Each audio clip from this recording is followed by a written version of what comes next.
basically, this customer had their internet coming in and out, and we had Comcast be like, hey, yeah, so we're looking at their modem, and it might be a power issue. It's not getting enough power. I'm like, okay. So I go out there, I unplug it. So when I first get out there, they have a battery backup, right? And they have a extension cord power strip connected to that, and that's where they have everything plugged in. Oh no. Yeah, so that's already a ooh. All right, they didn't need it. They didn't need the power strip, but it was there. Like, okay, well, that might be a reason. So let me take out the plug of the power strip from the battery backup and let me go my merry way and test the power pass-through. Power passes through just fine, all within expected amounts. However,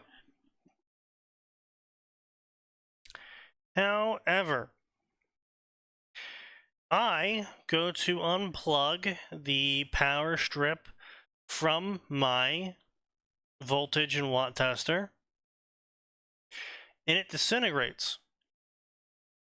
I'm sorry? Yeah, it disintegrated. In my hand, the entire plug just like came apart. I'm looking at it. The Comcast tech's looking at it. My RTO's looking at it. The client's looking at it. And I look up and I'm looking at the client. I'm like, I think I found your power issue. And she looks at me and she's like, yep, I guess you did.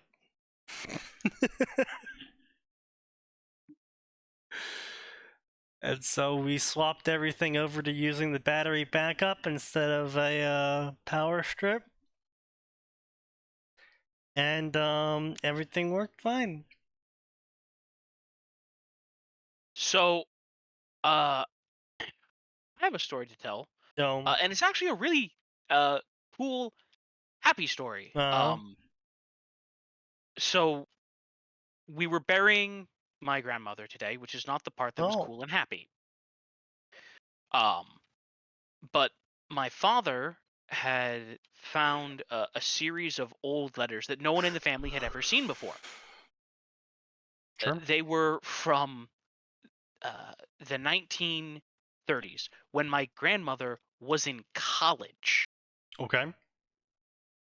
and uh, the first set is in like January. She's talking to her parents and she tells them that she's planning on finishing out the second year of college, and she's talking about the various boys that she hung out with. My father held up the picture. First of all, my grandmother was very pretty in her 20s. Second of all, holy cow, my grandmother was like the stereotypical college girl. Like all the boys were fellas, and she'd been through like 5 in 4 months. Like, um, but so that's what that one was about. And I was like, okay, well, where's my dad going with this?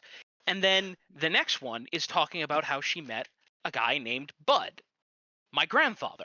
Um, and talking about him and how much she liked him and how polite he was and what a gentleman he was. And then and that letter was in February. And then there's another letter in July. And she's like, "Yep, I am going to marry this man."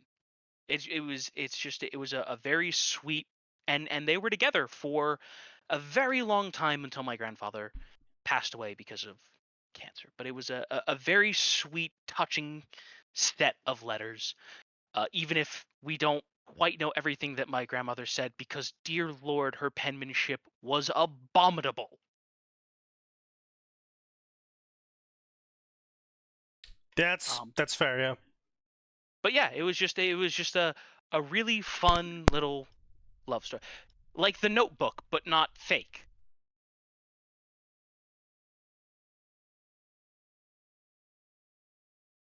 That's fair. All right.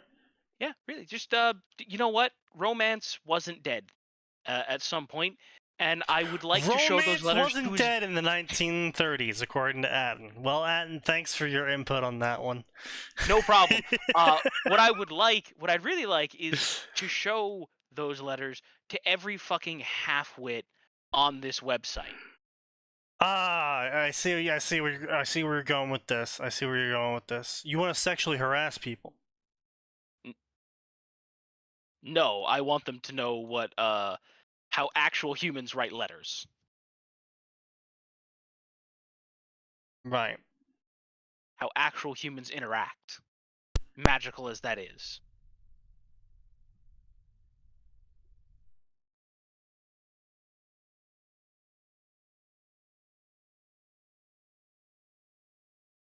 Okay. Well, I feel like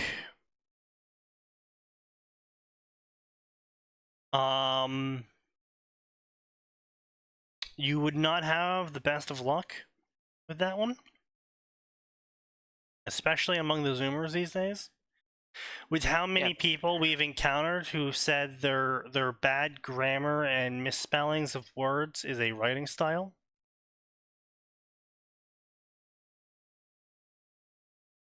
I don't like the fact that you're correct. In fact, it makes a very deep part of my soul very angry.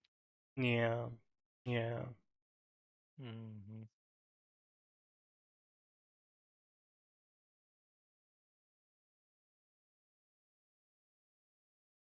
Anyway, let's speaking of disappointments,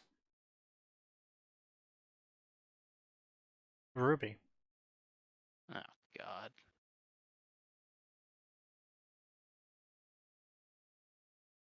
So looks like we got Gray in tonight and Max out. Interesting. No, Max is here. Okay, no Sign. Got it.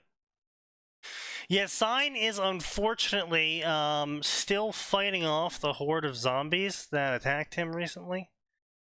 Did they take his microphone? No, they actually knocked out his internet with all the bullets flying everywhere.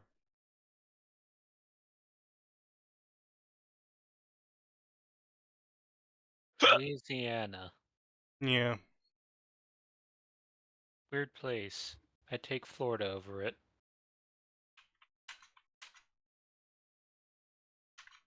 Louisiana isn't real, it can't hurt you. Yeah, I would not want to go to Louisiana, honestly. It's like there's like, you know how like Florida has like the good parts of Florida? Louisiana doesn't have any of those.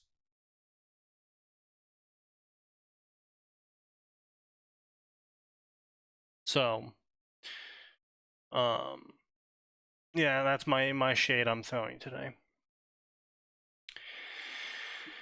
But as far as fanfiction goes, so actually, you know what? Before we get into this, I want to talk about fucking Dark Wolf Shiro. Oh, Why do we want to talk about Dark Wolf Shiro?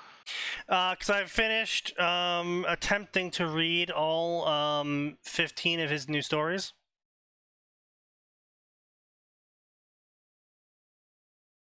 So, background information here.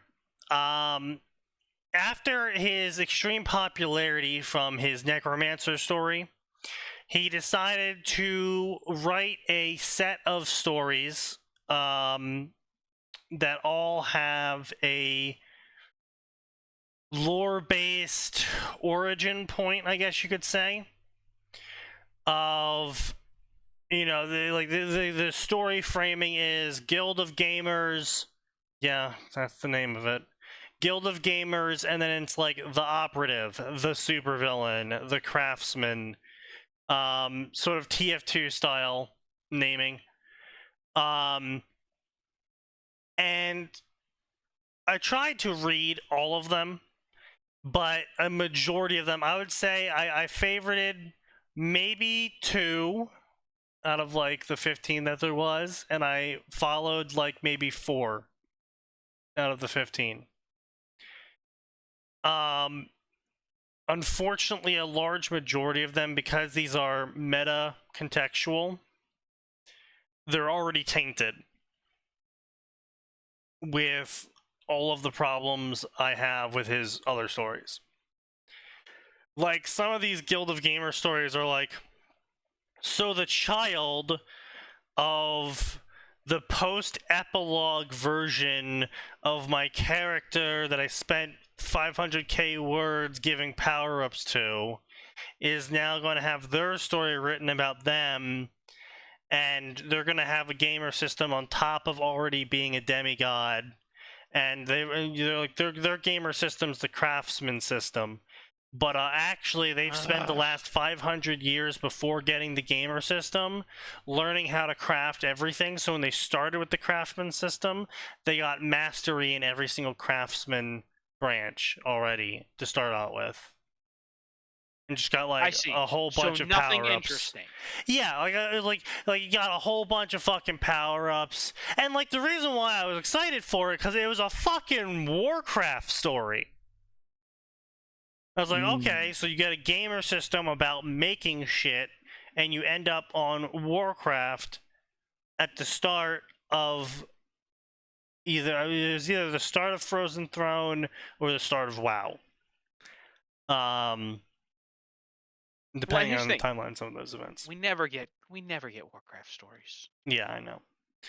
But that's why I was like, okay, cool. Maybe this will be like, cool and interesting and fun to read.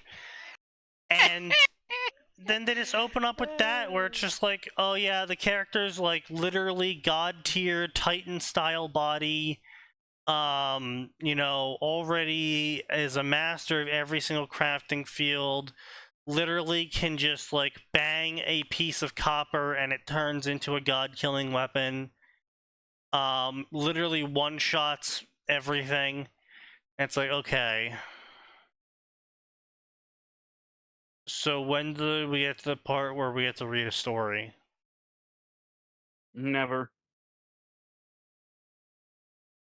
Suffer endlessly. Yeah, it was honestly just pain. It was honestly just pain. And that's why I didn't end up following a majority of the stories, is because a majority of the stories were like, I am child of one of the OP post-epilogue versions of a character from the previous original stories that he wrote. Not original, but original as in they were his first stories. And I have all of these fucking power-ups already, and now I'm getting a gamer power-up, and somehow this is going to be interesting. Now, to be fair as well, Shiro does this other thing I'm not a huge fan of, which he does the classic, I'm going to take something, like say it's like a Demon Slayer story, right? He proceeds to add every single anime, movie, video game that fits that time period to that story as characters and plots going on. Yeah. Which it really, really, really dragged out some of his openings where he was like, yeah, like one of them, it was funny.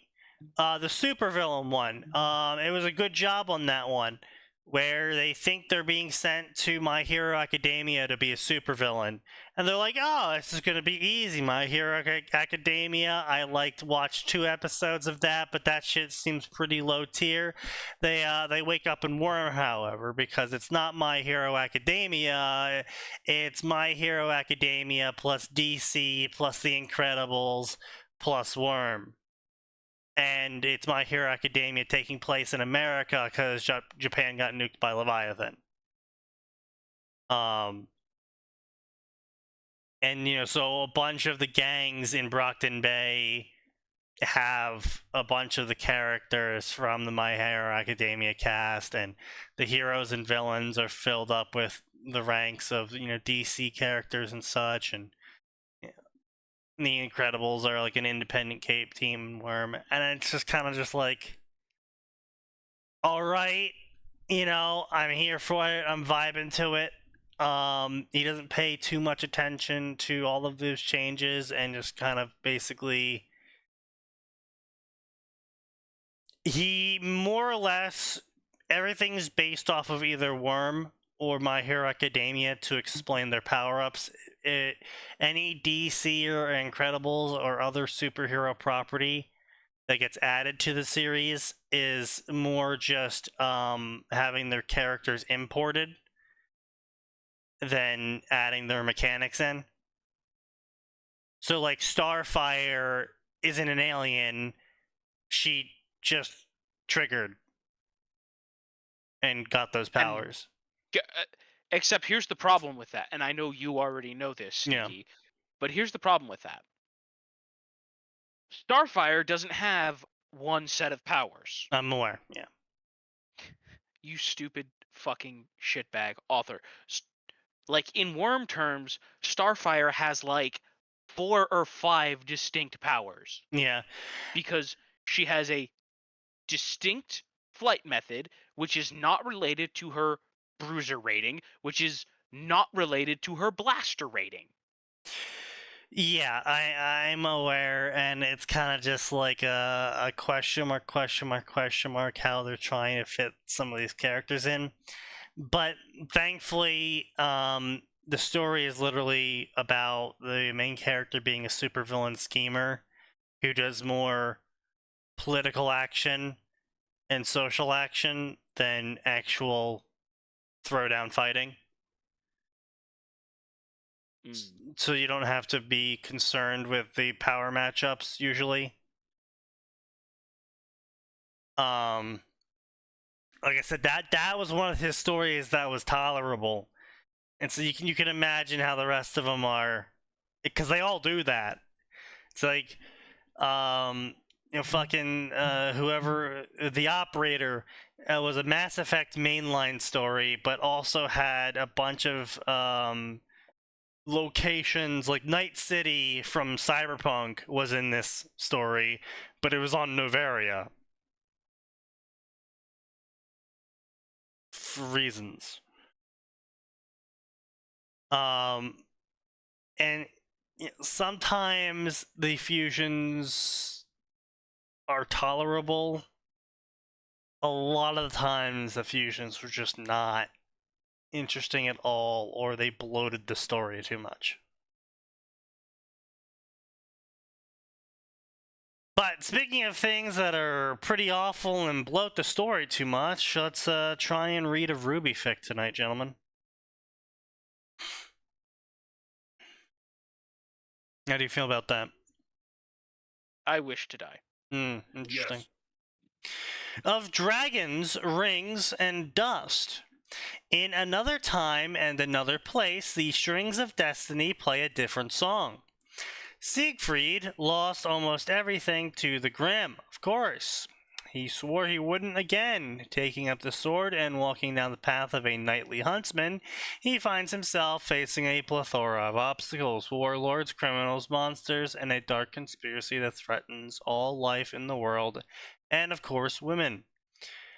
This features an OC, likely a self-insert, trying to probably use Siegfried from Fate Grand Order as a template. Because originality is literally a poison to apparently Ruby writers. Siegfried is such a bad... Okay, let me phrase that. Fate Siegfried is such a terrible, like, framework. It's... Well, it's not only that, Are it's... you thinking of Siegfried or Sieg? Siegfried. Well, it's not only that. Siegfried, his whole thing was, yeah, he killed a dragon, but, like, what he was really known for was the immortality from bathing in the blood. That's pretty much the two things that if you asked someone to tell you who Siegfried was, that's the highest likelihood of the answers you're gonna get. The guy who killed a dragon, or he was the dude that bathed in dragon blood, and or immortality from it. If they even know who Siegfried is. I just feel like I'm gonna go fight these Grimm and be a knightly huntsman.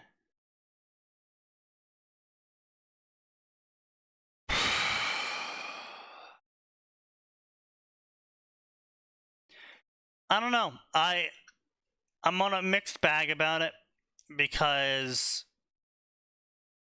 Grimm, the older they are, they have bone armor, right? And swords, not great against armor. Right.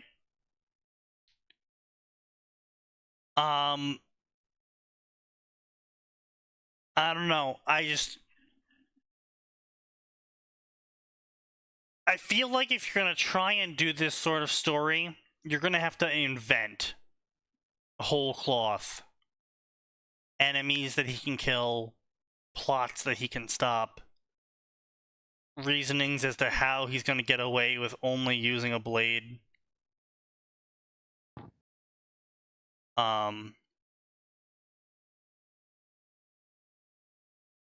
don't know. It's probably gonna be some cringe shit where his semblance is that he's fucking invincible. Let's see, is it gonna be cringe ass shit?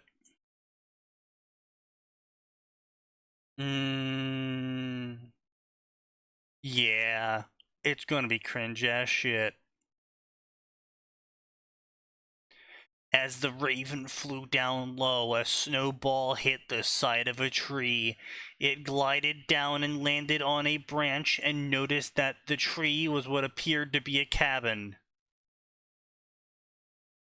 You missed Siegfried, a young blonde with brown eyes, taunted behind the tree.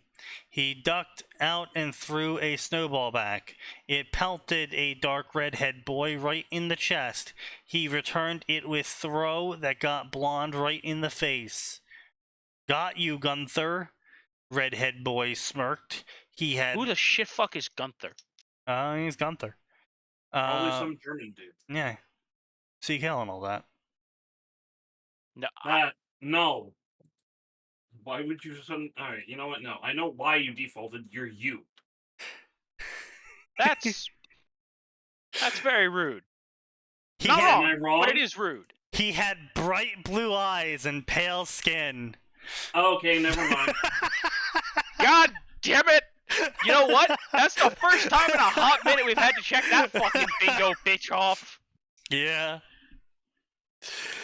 He wore a blue hooded jacket and beanie, gray pants with black winter boots. Gunther cupped his hand in snow and formed a ball. He wore an orange jacket with red beanie, red pants, yellow snow boots. That is the most forced, awkward description I've ever seen. Yep. Like, normally it's just bad and bland and boring because they start off the fucking chapter with it. But it's like, he dodged the snowball, and as he was dodging, he remembered that he wore a red shirt today. It's like, what? He wore a red shirt today, which he knew had marked him for death. Suddenly, the snow fell away, and it was an icicle, and it stabbed him right in the shoulder. Yeah, his friend had unknowingly packed large chunks of ice to it, and it hurtled towards his face, promising certain doom. Unknowingly. That reminds me. Do you know who John Scalise is? I thought you could say John Lennon, but no, go ahead. No. So he is the gentleman that wrote The Expanse, in addition to a bunch of other really good sci-fi I novels. feel like I've heard. The Expanse has been a sci-fi series that's been running for a really long time. It also got made into an actual show on the Sci-Fi Channel. It was one of the Sci-Fi Channel's actually good shows. But anyway, he wrote a book called Red Shirts, and the book was about a group of people who are in a near Star Trek universe. Yeah. And they are the background crew. Our main character is in fact a red shirt. Right. And well, fuck it. At this point, nobody cares about spoilers for the plots. The whole book ends up being really a fun meta commentary because there are people in the lower decks in the background who have figured out that their universe is in fact a plot. Oh yes, I think I actually. Yeah, it's like starting to come back to me now. I might have actually sent you a copy of that book, Sneaky. It's been at least a decade. I know, but I'm saying I think I might have sent you the copy of the book, like, because I remember reading it and I was like, this is a pretty fucking good book.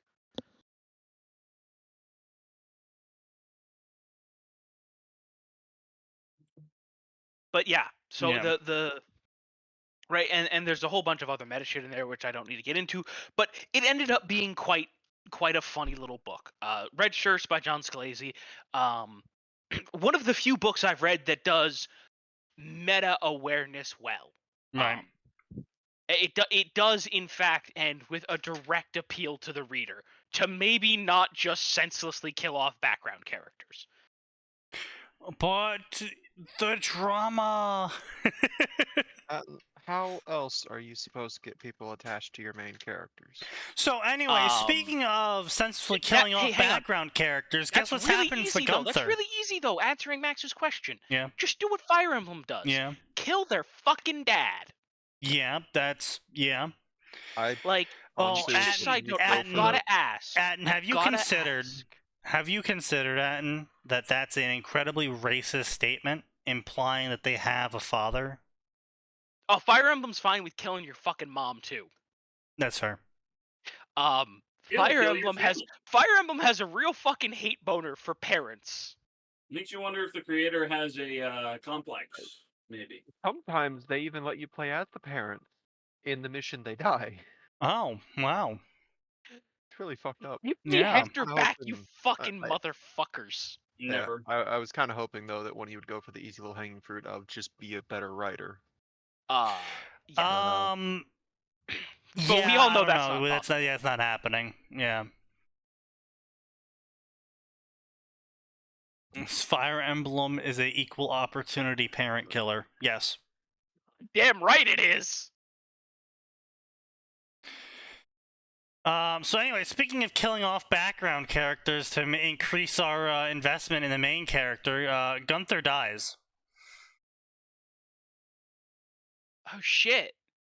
Yeah. The person that nobody knew about. Yeah. No! Person that I only just met! You've perished! Why do I care?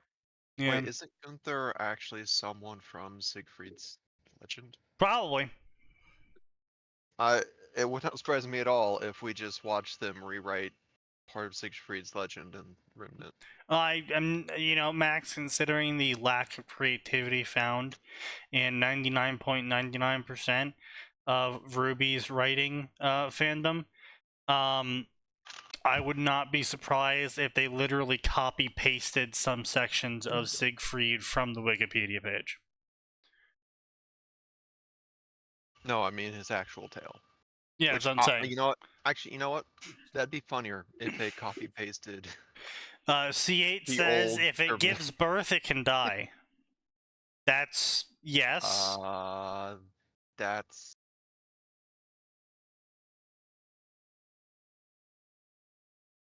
Yeah. That's a statement. That is a statement. That's a statement. That's a statement up there where people die when they are killed. I'm gonna be honest. Yep. Oh wait, you know what, Max? I just realized something. There's one Fire Emblem parent that never fucking dies. Well, of murder. They do eventually die of natural causes. Ellawood. Ellawood never gets murdered. Yeah, well, I mean, there's another one that can join Ellawood up there. Who? The Queen from Fire Emblem Heroes. The king dies though. Yeah, He goes out well, like a yeah, but boss, see, the that queen breaks still the lives. trend. Because as far as we know, Roy's parents both died peacefully. Maybe that's just what history wants you to believe. They're hiding the fact that he was actually poisoned.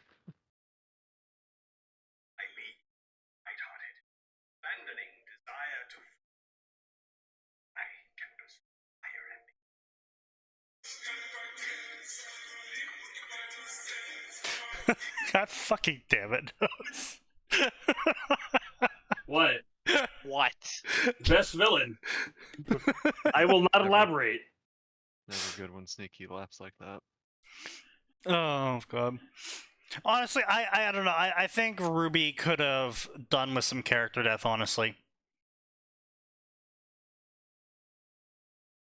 Yeah.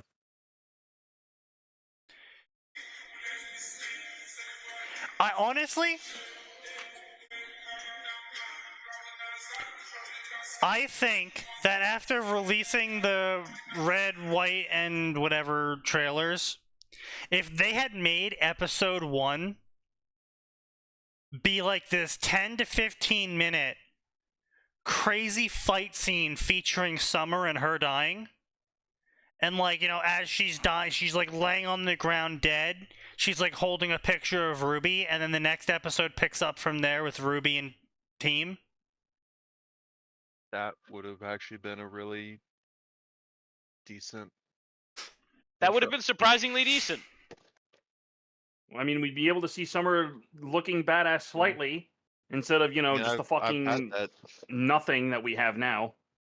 I've had that intro as an idea for a thing I want to do in the future if I ever get my ass all motivated. Like, To it write does Ruby again? It's an effective plot device. And I mean, you know, it's not just like it's a way better visual thing though. Like it can sort of work in a book, but when you're writing a book, this would be something for like an animation. I'd have to. yeah, that's what I'm probably saying. get This works. This whole idea works way better with animation. But it doesn't have to be for Ruby, obviously. Like, this idea can work in general. I think it would be if you're trying to set a very serious tone to the story without putting the main characters directly in danger immediately, just so like everyone can just, you know, be like, oh, okay, so this is how we're going to be approaching the story.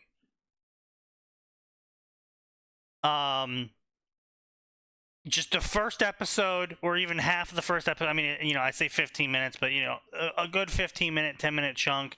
So you, depending on whether the episode's like, you know, 30 minutes long or 15 minutes long, you know, half an episode or a full episode, just dedicated solely to the parents or the mentor figure of the actual main cast doing some badass fight shit and then fucking dying. And it's like, well, who is this? Like, people are invested in the fight. And then, at the end, you can be like, well, here's the reveal. This is why they're important now that the fight's over. It's like, oh, they're clutching the picture of the characters that were being featured on the cover of the story. It's like, oh, they're important. Yeah. Yeah, you know, you could also use that as like some simple world building without. Exactly. anything. You don't need to explain aura now. Oh, she's tanking hits and her aura's sparking, or, you know, she can supercharge her weapon for some crazy attack, and you're just like, all right, so that's a thing we can. Boom, we just explained 2 things already. Fucking the Grim dissolving when they die. You can show off, you know, if the characters have powers or some shit. Maybe show off the first villain.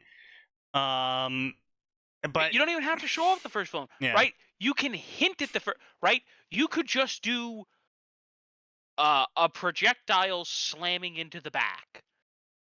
Right, yeah, you know, sword. Like they're winning against the fucking flood of. So Ruby, for example, they're winning against the fucking flood of Graham coming at them, and then in the last seconds, it's from like their perspective, and then a sword fucking goes through them, and you know, then they're like, you hear Cinder's voice being like, you know, saying something smarmy, and you should have watched your back or some shit, or coming here alone was a mistake. And, you know, Well, right? Or like, if you don't want to give it away too much with Cinder, you don't even have to do that. You know what you could do? You could easily just have like a front shot of the main character going right, yeah, and make it clear that they're grabbing at their chest because something stabbed them in the chest, but you don't have to reveal it. And then when you want to reveal the murder, right, you can go back to that shot and lower it just a little bit to show a red arrow sticking out of Summer's chest. right. Like, And you can even have it like she's not even alive; she's just like lying dead and like surrounded by dead Grim or something like that. yeah, there's so much you could do in the opening minutes that you don't then need a fucking John character there to be like, so Aura is a force field and a power up that allows us to do superhuman feats, and a semblance is the superpowers, and all of the guns mecha shift. We can skip that part. Also, Aura makes me horny. What? Okay, I'm gonna fucking mention that the sign now because that's too good. Fucking Pyrrha gaslighting John about what Aura actually supposed to do. Aura will make you unbelievably horny, John. But don't worry, I'll help you with that. Right, yeah. Fucking. Actually, you know what? No. Crank Knowing the thirst up. degenerates that Sign deals with, they'd turn that into, like, some kind of terrifying CBT. Yes, but he would also not write that, so. No, I was laughing because, I saw a YouTube short joke recently from this comedy skit guy, and he actually does some fucking pretty good solo skits.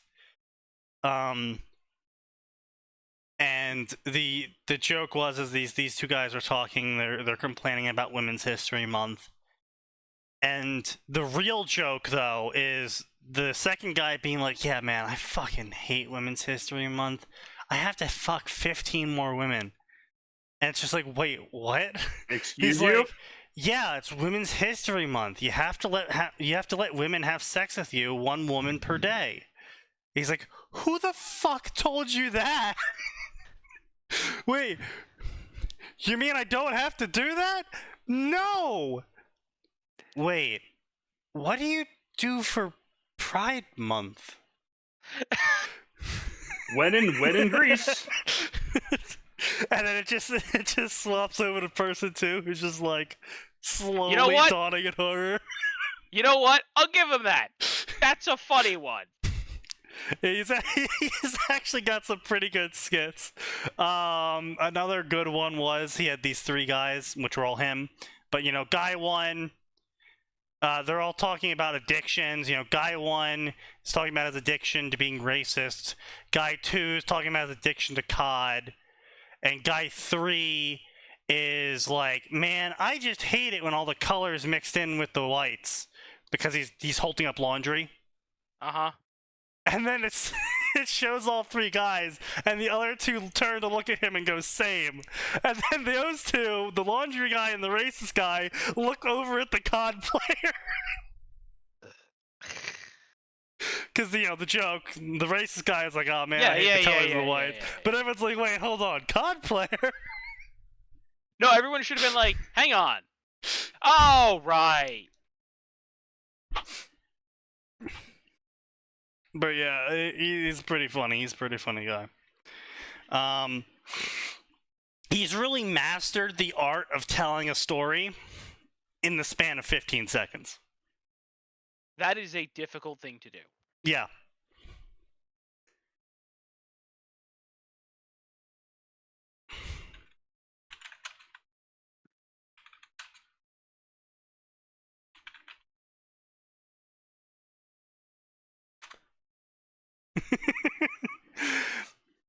Defense of Edgir. Obviously, the students of Beacon are potential huntsmen and huntresses of the highest caliber. You say obviously, and yet we were never shown that. In fact, we were shown pretty often that Beacon was a step above the homeless shelter for their stringent entrance requirements.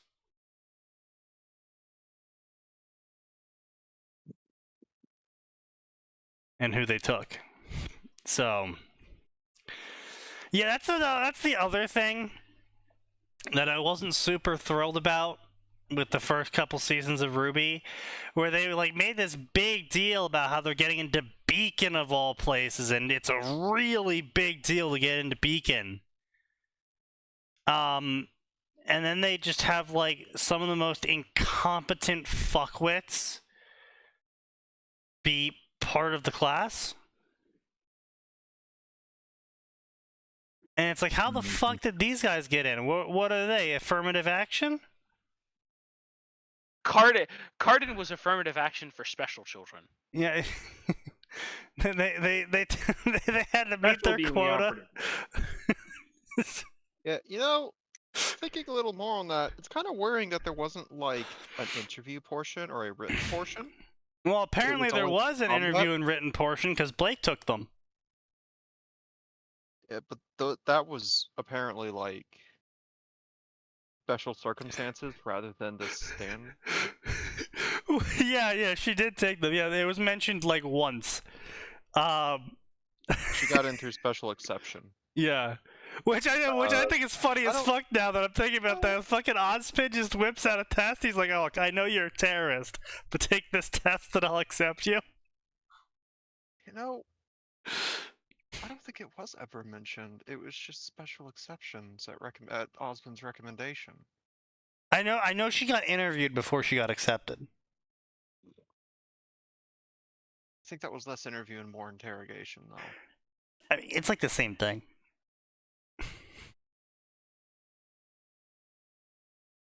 You've been to some very interesting interviews then. You've been into some very interesting interrogations then. Blake got the special essay prompt. Yeah, I think they could have done a little bit more effort in terms of who they accepted into their glorious institution of inspiring courage, bravery, and mankind unified. I'm not really sure why they accepted several bands of racists, including the one faunus terrorist who never denounced not being a faunus terrorist, who throughout the show has continuously proven that she's still a faunus supremacist terrorist. And the denouncement finally came in on official side material. When was that? Ice Queen. Oh. Remember? No. You were excited about it. Yeah, she became hyper racist. No. She did. Sneaky, like halfway through, she's like, I want to avoid the mistakes the White Fang made. Oh, right, yes. Like, there was actual denouncement on her part of her past. Well, that's less denouncement and more admitting the White Fang made mistakes, but she still didn't, say, that what they did was wrong? Just that how they went about it was a mistake. I'd have to rewatch it, which I'm down to rewatch that. Oh, yeah, I'm down to rewatch that. But, yeah. Big Nicholas. Yeah, that was best. I'm kind of surprised actually that they would allow people like Cardin all the way through the system, like Cardin absolutely has to be a God, what's the fucking term for those jackasses that get in Legacy admission? solely? Yeah, he had to be a legacy admission. Like that's Oh, there's no way his behavior was overlooked through several years of prep school. Oh, fuck. I mean, here's the problem. He was a reasonably skilled combatant. Like, I'm not saying he was great. He was obviously not like fresh hot dog shit like John. Well, considering the only people we got to see him actually fight was John, and on the other end of Alumni. the spectrum was his fight against Yeah, legacy students who are the children of alumni. Yep. Yeah, that's what a legacy admission Yep. is. Yeah. So he's a step above John, and then he and his entire team get beat the fuck down by Pure, which I know she was supposed to be absurdly competent as a fighter. Yeah. But I mean, I don't know that he's skilled enough that I would just turn a blind eye to his behavior. Especially because he's pissing people off who one day might be the only thing standing between him and death. Well, it's not just that. It's that he's blatantly, openly racist multiple times with the teachers there, and the worst he got was like a talking to by Oobleck. Yeah, congratulations. Being Arden. racist is bad. You've earned yourself detention. Meanwhile, in my story and Atin's story, we're just like, hey, cool, so you've been signed up for remedial courses and sensitivity training. Good job, dumbass. Because, like, look, okay? I'm not, you know, I'm not the progressive pal, you know? But if you are living in a world where people being sad can cause demons of shadow to rise up and attempt to slaughter you, and one of your defenders is going around making people sad, just being casually extremely racist and beating up a section of the population for their inborn traits. Yeah, I'd probably have that motherfucker executed, honestly, after the fourth time. Yeah, it's just like, look, buddy, you know, if you were a civilian, I wouldn't give a shit. But, you are literally the face of the defense of the nation. So you need to not be openly racist. You need to knock that shit off, or learn to keep your mouth shut. I don't care which, but fucking get to it.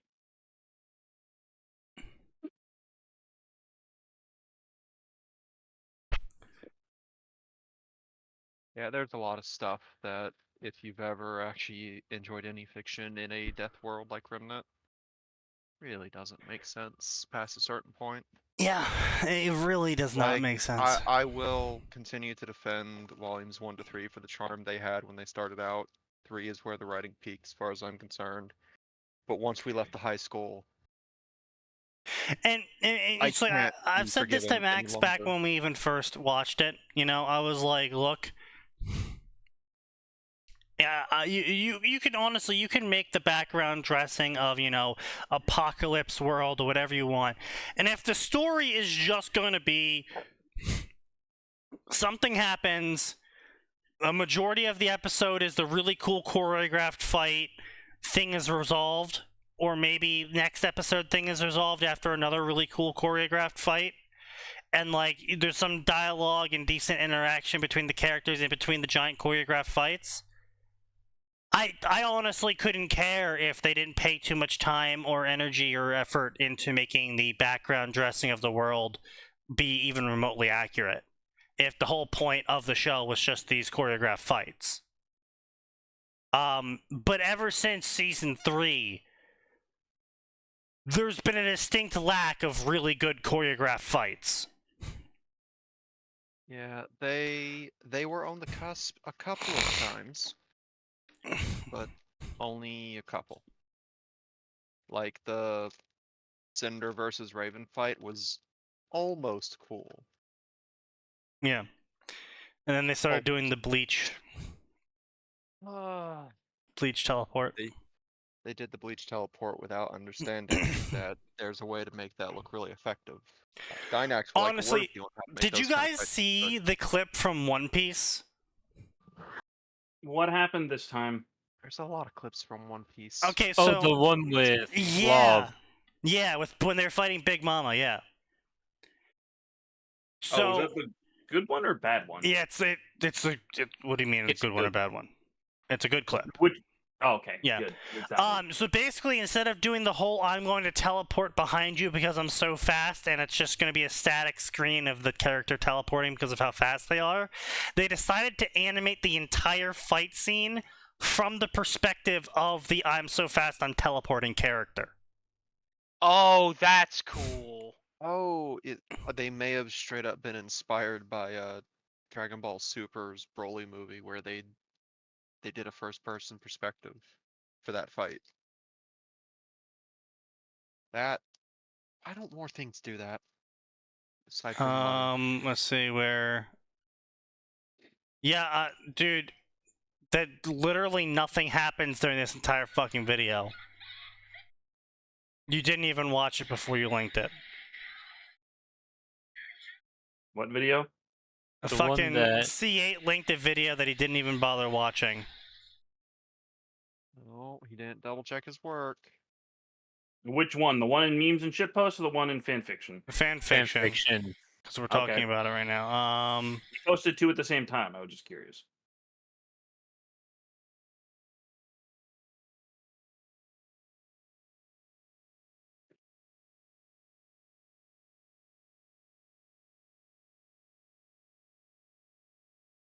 Really, another is at 50 at the end of the video? I don't think you know what I'm talking about then, dude.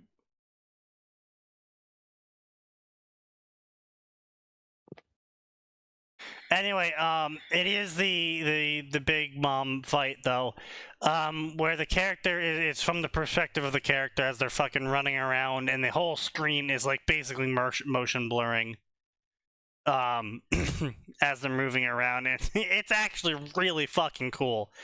And if they had done that for the Ruby fight, that would have been cool. Wait. You said it was Law versus Big Mom? No, I just said Yeah. it was a Big Mom fight. I don't know. It was Law because he was the one that has the teleports shit. I don't think Law teleports. He Well, you uses teleport room to objects. teleport himself off with another object. That's the one. Oh, it's from the Wano arc. Of course. Yes. Yes, there you go. Yep.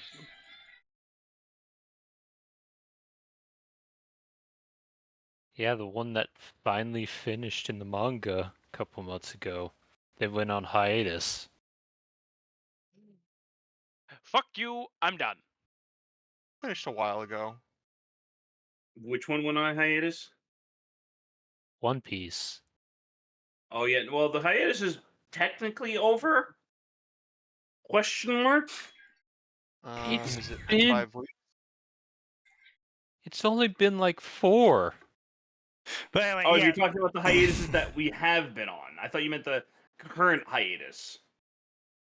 Because I know I went on hiatus for like 4 weeks or something like that. I'm took not a the only 5-week one hiatus confused to by the survive. bullshit that just tumbled out of Nose's mouth, right? I basically just ignore him at this point. But yeah, that clip exactly where they're fucking following the teleporting character. If they had done a Ruby fight like that, where it's like fucking cameraman on a jetpack flying around as these characters teleport around, slashing at each other, I would have been down for that. But instead, we get some fucking static camera bullshit, and they're just fucking teleporting around to the various boulders as shit explodes. It was fucking boring as hell. I really loved Monty's choreography. Imagine if Monty had been able to find someone who, like, studied the best of the best for camera angles and fights, and was like, all right, I've made the fight. Take the camera and do what you want. It's like that's half of some of the best fights in anime is just The camera angle, yeah. 100%. I mean, a good camera Like- angle can either win or ruin. that's The why scene. Ufotable's fight scenes are so insane because Oh yeah, I was gonna say yeah, like they yeah, do- Monty loves the do a- fucking learning from anime. Fucking someone will come over. It's just a UFO table fan who's just like, don't worry, Monty. I have studied the Oh. ancient texts. it would have been perfect too. Because do you know how Ufotable does fight scenes? No, they They do rough model. They do rough 3D models and trace over the angles. Oh, awesome. They do like 3 times the amount of work for But 5 times the effect. dude, that shit's so fucking pretty.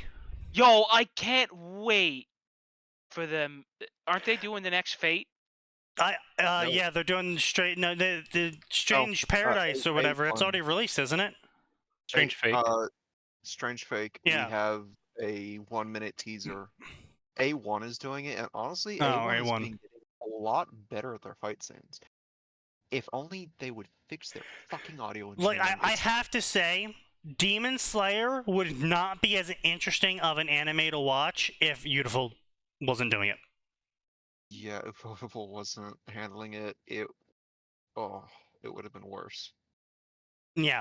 No, 100% would not have been as good, but the fucking camera angles on the sword fight, the little special effects, the fucking, like, the more, aka more realistic, more grounded character design and world design, and then there's fucking, they do those sword attacks, and instead of, like, normal water, the water is a stylized Japanese art style of water or fire. And it just looks so fucking good. Mm-hmm. Yeah. Ufotable is astounding in the work that they do. It's just a shame about their tax problems. They're what? Yeah. Oh, yeah, they're tax evaders. Yeah, I mean, Oh look, man. God, that's right. They gotta get that budget from somewhere, man. You know, Well, it's like I found out. Using every yen. they used every yen on that shit. Like, come on, like, government pulls up and they're like, look, guys, we're tax evading, not because we're trying to stuff our pockets. Look at the shit we're producing. Like, I found out. Our dear friends at Genshin Shit Pact. Are also tax evaders. They're probably tax evaders. They're also just flat out not paying the English VAs. Oh. What? Oh. The English VA for Paimon is waiting on 4+ months of back pay and publicly tweeting. She's like, I don't want to fucking do this, but I'm not gonna make fucking rent this month. So, fuck you. I forget whatever the Hoyo. Yeah, Hoyo. Hoyo. Yeah. Yeah. Like full on, and then another character voice actor also corroborated. They're like, yeah, I'm waiting on like 3 months back pay. Oh, this is a recent discovery too. Oh Yes, no, this is within the past several days. Oh boy. Man, you know, guys, you're doing a great job of convincing people who probably wouldn't normally be prejudiced that they just don't want to work with Chinese companies anymore because of this. Hey man, I do, man. I could pull out the never work with Chinese post and I could drop that shit, and it's just I'm pretty sure I sent it to dropped you. it either in. Yeah. Oh, yeah, He sent it probably to me, and I didn't need it because I fucking live that. Yeah. It's just Yeah. man, you know, fucking man. Oof. Now I will say, if you quote unquote pay for what you want and pay for quality, you'll probably still save money on US pricing and end up with a pretty decent product. But you gotta be spot checking that shit all the fucking time. And be very clear with what exactly you want from them. Well, you got to be super clear, and more importantly, you got to be like, listen here, this is acceptable. This is not acceptable. This is what my engineering department said. You will do this, or I'm charging you back. Yeah. Anyway, It also helps to know a good Chinese lawyer, which Yeah. we do. Wow. I'm surprised but you found what one about that all worked the with you. people that couldn't ever make it through the Beacon entrance exams? I mean, they must fucking suck some shit. I mean, like, come on. Fuck. I'm gonna assume they went to their second choice. Well, yes, but also David! like,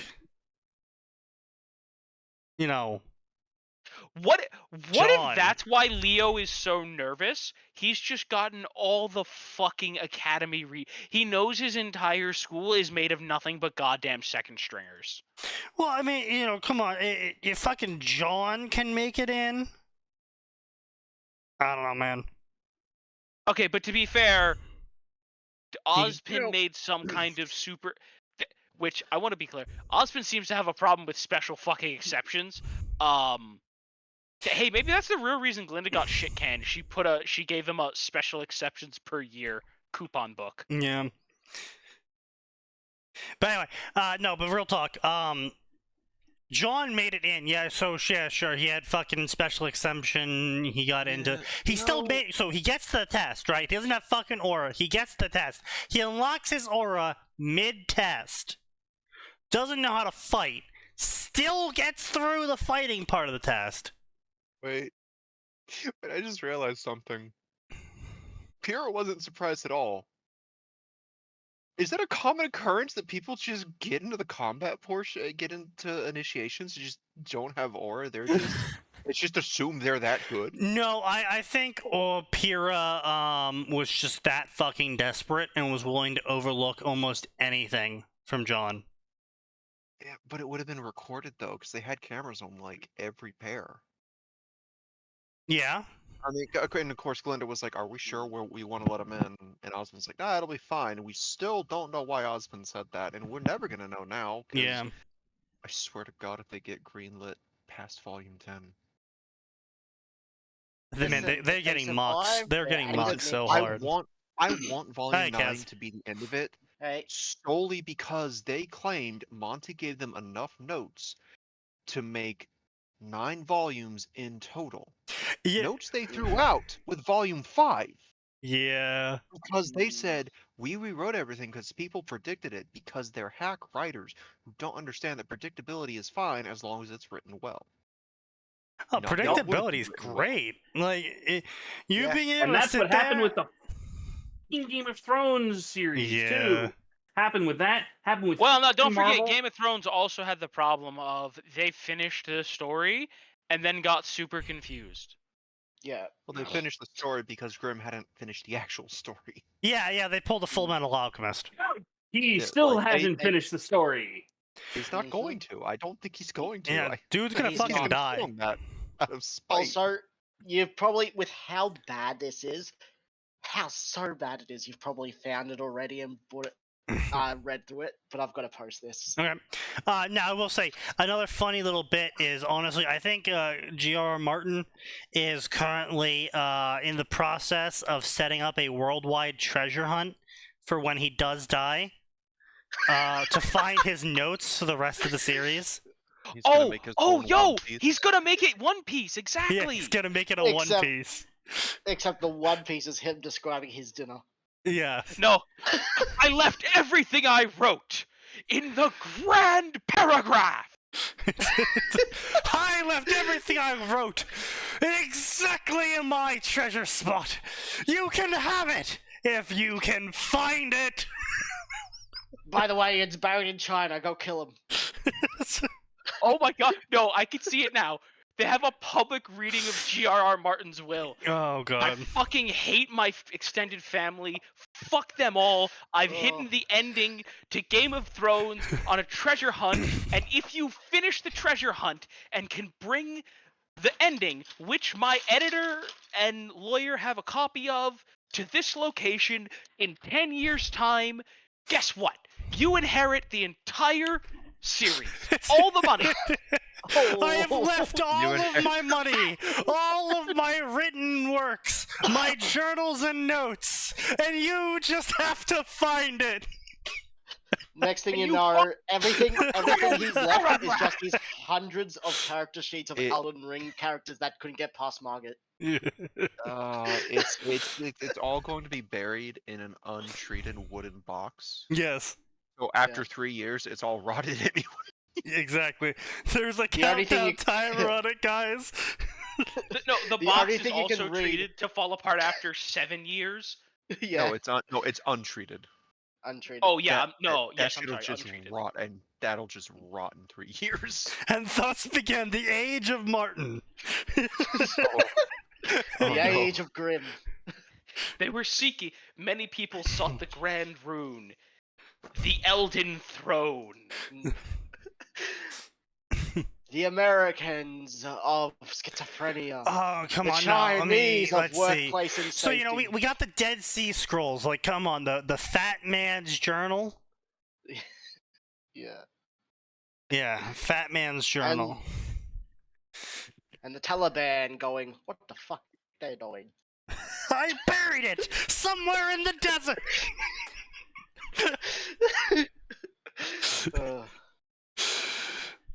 Oh, God. But yeah, this is bad. I couldn't even get through chapter 1. Let's see here. This is a Thinking Naruto he story. buries it all after he gets rotten buried in the Sahara Desert. Exactly.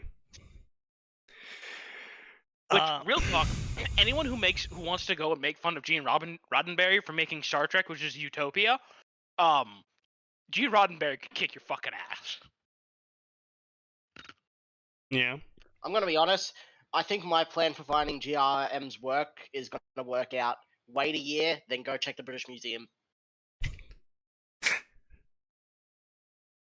Well, no, They'll it's not an mistake it for some other artifact. historical Yeah, document. but see, it's not. But he'll bury it in a historical site, Ah, yes, of course. and they'll forget, and they'll mix it up. Naruto, Foreign Warriors. During Chunin exam, the Hokage has invited foreign warriors as opposed to normal. Foreign warriors. I mean, as opposed to the people he's already invited who are also foreign warriors. Yeah, where are you going with this, buddy? How will just the give it a changed ninja lands read and find out the worst fucking sentence in existence? yes. No like, Expect no read. to see gods, gore, blood, OC character, harem, lemon girl on girl action, pregnancy, minor crossover with Call of Duty, 300, God of War, and Mortal Kombat. Story has now been re-uploaded. Hang on, Sneaky. Sneaky, you didn't say that right. You left it. I request you say Mortal Kombat correctly. Mortal Kombat. Prepare to fight.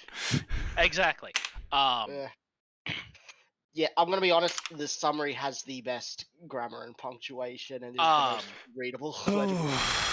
By the way, A romance adventure story. Hang on, I'm sorry. I need to air a fucking objection Yeah. to Amazon. Yeah. I have read 2 lit RPGs in my entire life on Amazon. And The first was Vanakir the Dragon, yeah. and the second one was one called Beneath the Dragon Eye Moons. Okay. Granted, both of those did have some sex in them, but nothing extraordinarily perverted. I've never searched for anything extraordinarily perverted on Amazon. So Amazon, I'd like to know why the fuck you recommended me a book called Fuda Reincarnation. And I'd like to know why the fuck you're selling it. Because that's very more Holy than fuck! RPGs that you need to read for it to come up. Ooh, that is an escalation. I didn't. Right? Holy shit! That came out of nowhere. I'm like I was like, I would be less offended if it was regular porn. Holy no, fuck! that was not it. I was like, okay, it's probably gonna be some sort of like, bestiality or maybe some gay shit. And it's like, no, Fuda reincarnation. I'm not seeing that. I'm just seeing fertile Wait, hang on, hang on. dragon. Let me Complete go series. check the browsing history on Amazon. New life as a Oh, I'm heroine. sorry. Isekai Fuda, a gay lit fantasy. Oh. Yeah, gonna- I just got Yep, fucking I found it. flashback. I found it. Wow. What does the Not cover look often like? Sneaky gets flashbanged on this podcast. For once, I did the. I have the flashbang, and I wish to God I didn't. Holy shit. Made by a woman. Oh by a wow, yeah. Wait, hold Well, on. no, Wait, it's hold on. Hold up, Jessica Savage. Wait, hold on. That name ringing bells, Why- Sneaky? okay. First of all, I think we need to take bets on whether or not it's actually a woman that wrote it. FBI most wanted. Oh, that's an Hmm. actor. I'm pretty sure Jessica Savage is a pseudonym. Yes. No shit. And $0 Kindle, $0 audiobook. that might be What is with that Noodle Alf Hammer? profile picture? That might be What? Noodlehammer. Wait, yeah, I forgot he does have a female pseudonym that he Ye- fucking posts shit on. Wait. Yeah. Oh shit! What That in the might be fuck am I Noodlehammer. looking at in the chat? After Oh, years no. of reading stories, I'd love reading with the help of a publisher. So I looked away for 1 second. I What mean, the fuck is this if picture? it is Noodlehammer, it's definitely smut, but it's probably high quality. Yeah. Okay, but again, that's not my problem here. My problem is the fucking escalation from Amazon. Amazon knows something about Atin we don't. Wow, see, Aiden. Apparently, Amazon knows something about Atin that fucking Atin doesn't know. Oh, Oh, wait, And now yeah. it's pinned. Where did he admit that in? Was it SDM or was it here? That was on his Harry Potter Warcraft crossover. But yeah, like, yeah, in the author's notes. Yeah. I strongly, firmly want to level an objection to Amazon. What are you, gay? See, what's wrong with a chick with a dick, Atin? Especially when it used to be a man. Oh, wait, is I that can the think. plot? I can think. I I believe didn't look at so. the plot. New York City's an errant truck driver plows into my cabbie from the side. Oh no, she was a woman in the late 20s. Never mind. Okay. I just thought the truck driver, and I thought it was the truck driver. Okay. Yeah. Right. So I do appreciate that this author for Foreign Warriors. I think this is Noodlehammer. Noodlehammer. Yeah. Because the big plot point is a race war between two races. You know what? That does sound like Noodlehammer. This is sounding a lot like Noodlehammer. So, in case to anyone who's not aware, Noodlehammer is from the Balkans. oh, That makes explains so why much you just said sense. that. Yeah. So that might go to explain a. Yeah. Start up the Balkan War music. No, do not. Is Noodlehammer still in the SDM? I've got to add him and check. No, he's not. But Alvor Oh. and Orf both can speak to him, so you can always ask them. Oh, I'm definitely going to. Or Yeah. actually, I'll just look through his Warcraft. Yeah. Order votes, 'cause it was a very recent one. So I was saying, I appreciate that this author was like, this is a minor Naruto crossover with Call of Duty. It's like, wait, Yeah. minor? You're introducing modern guns to Naruto, and this is a minor? When they likely Sneaky, did only you forget discovered about the cannon they gunpowder were going to use to destroy the moon? Oh no, it's the Bosnian Imperial Knight! Ah, yes. Bosnian Night. Mm, The what? The Bosnian Imperial Knight? yeah. Ah, yes, this man. Oh, I thought someone had made a 40k knight in Bosnian colors. They did. They did. They did. Yes, that. Thank you. They put it in Arma. Yeah, here's the real model. It's great.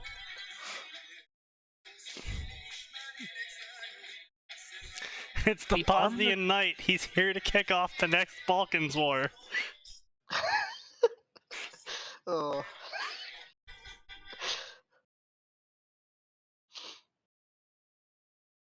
Every single time a Bosnian knight is posted, a random Bosnian dies to a landmine. How tragic. Ironically, this has not decreased the amount of times the Bosnians post Bosnian Knight. It increases it. Funnily enough, the Serbs post a lot of the Bosnian knight. I can't know why. Yeah. Amazon probably recommended that to you because you bought books from them and they know you read Noodlehammer from your fanfiction.net history. But I don't! I've never fucking touched that son of a bitch! That's the worst part! Show us on the fic where the Noodlehammer touched you. Fucking... He fucking reached out psychically, apparent fucking Lee. I must have been like, whoa, this person knows Max Force and Sneaky. Clearly, he would like exactly the same stuff they do. Yes. Despite the fact What? I haven't touched any of that. So Max then Force why the stuff fuck in does it think that 7 you years. want Fuda stuff, Max?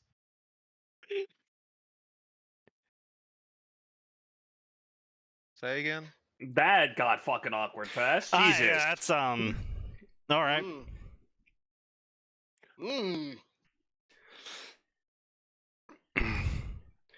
What the fuck are some of these reviews? Yeah. What the hell is going on in his review section? I can't see it, so I don't know what you're talking about. He has multiple people role-playing with each other. Yes. Dude, that's weird. Yes. Interesting. No. And a lot of fucking people reviewing saying this is an amazing story. It's not. So bots. Honestly, they really probably could not pass the Turing test.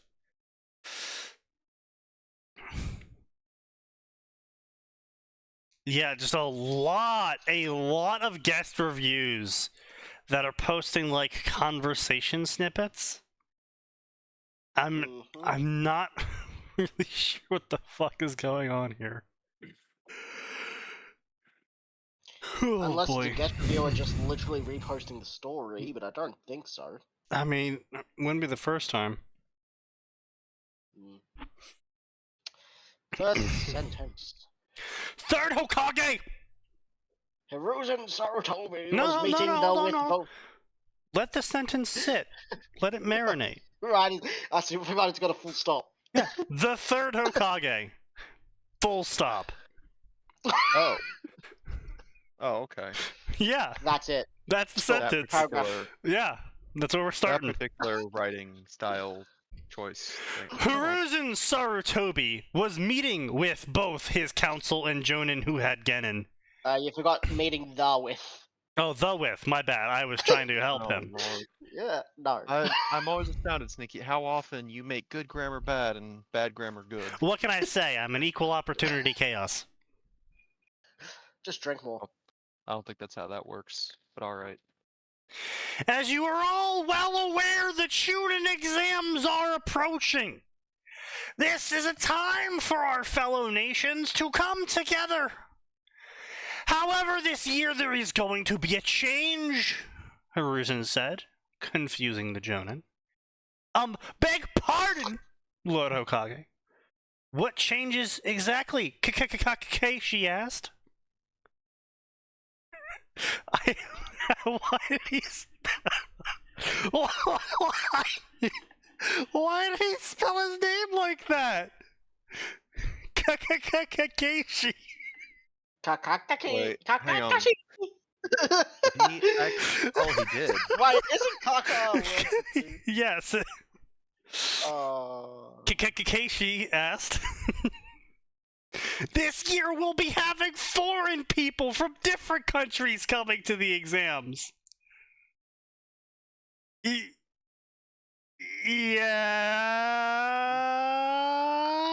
Yeah.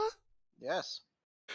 That's how the exams go normally. No, see, normally, Sneaky, each nation brings in they plant fake foreigners. The student exams have been hosted in the Leaf Village for the last 160 years. Not because the Leaf Village was chosen to host these exams, but because the Leaf Village is the only one that does them, and they just fill the other slots with their own guys pretending to be other countries. We're gonna have Even the real audience- foreigners this time. Even the audience are Konoha ninjas. It's not actually any foreign merchants or anything. Yeah. We're gonna have real foreigners this time. What do you mean, real foreigners? What do you mean this time?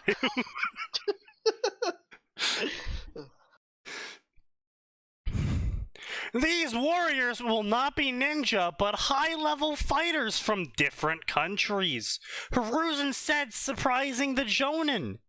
Yeah, I too would be surprised if my Hokage was like, this year for the Olympics, we will allow other countries to participate. What do you Oh, mean yes. this year, sir? You're so wise, Lord Hokage.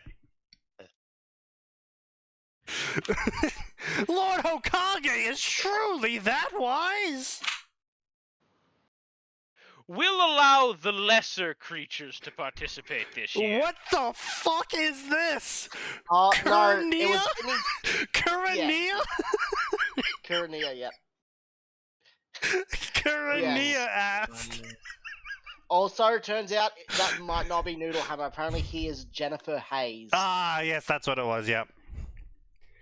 Damn, I thought it really was him, and it was in his One Piece fic. Yeah, okay. Oh, okay, so it's not Noodlehammer, which I guess is a blessing.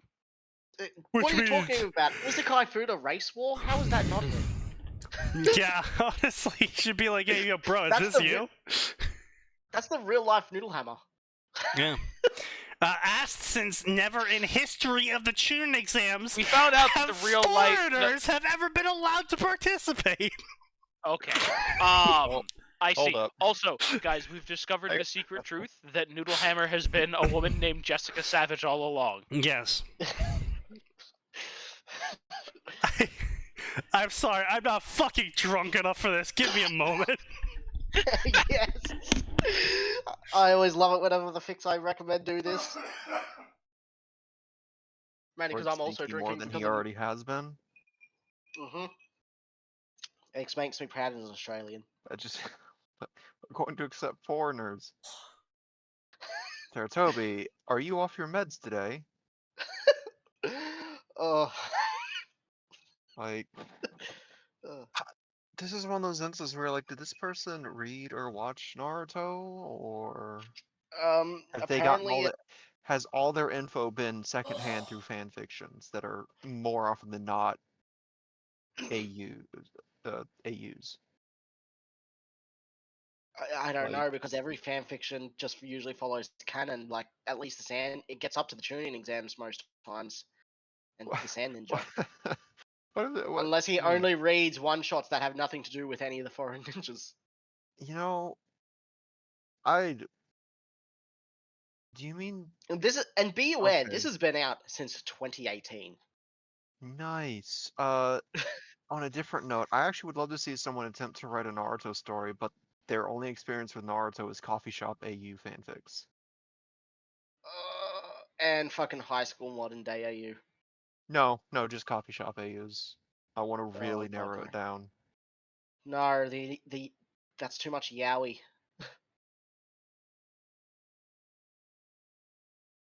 He is unfortunately correct. May he be cursed forever.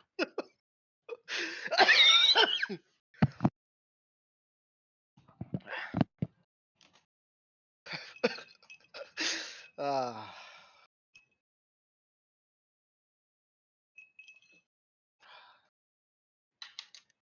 Yeah, C8 is requesting a link to this story, by the way. Was this... Said this is one you linked, Kaz? I did. It was already linked there. It's up above. Ah, He's good. Yeah, at 8:03 p.m. EST, right there. Foreign Warriors. 10:03 Oh boy. a.m. where I'm already drinking. Yeah, just above the Isekai food, the one I posted as well. It's right underneath C8 where you put. It's right above where you put Okay. Regain the Age of Martin. Okay, that character design right there isn't bad, but there's something very off about it. It almost feels AI generated. Which it one? Probably is thoughts? the Alpha I posted about Isekai Fuda. The or the cover person. art. It's Well, I 100% hesitate to AI. ask that. When was the? Well, let's. There's really. When was this published? I Let me don't check. know. You're the one that was recommended to. You tell us. Let me check. That's how I got Max, the thing. it showed up in my recommended feed. That didn't mean I fucking clicked on it. Alright, that's fair enough. 7th of March 2023. The That magic zone for AI stuff then. Yeah. Do you think this is a Chat GPT story? It's just all AI. Oh, that'd be hilarious.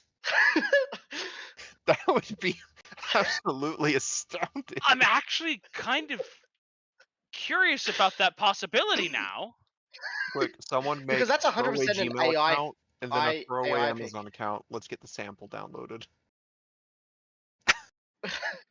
I'm not. It's $0 on Kindle and 0 audiobook.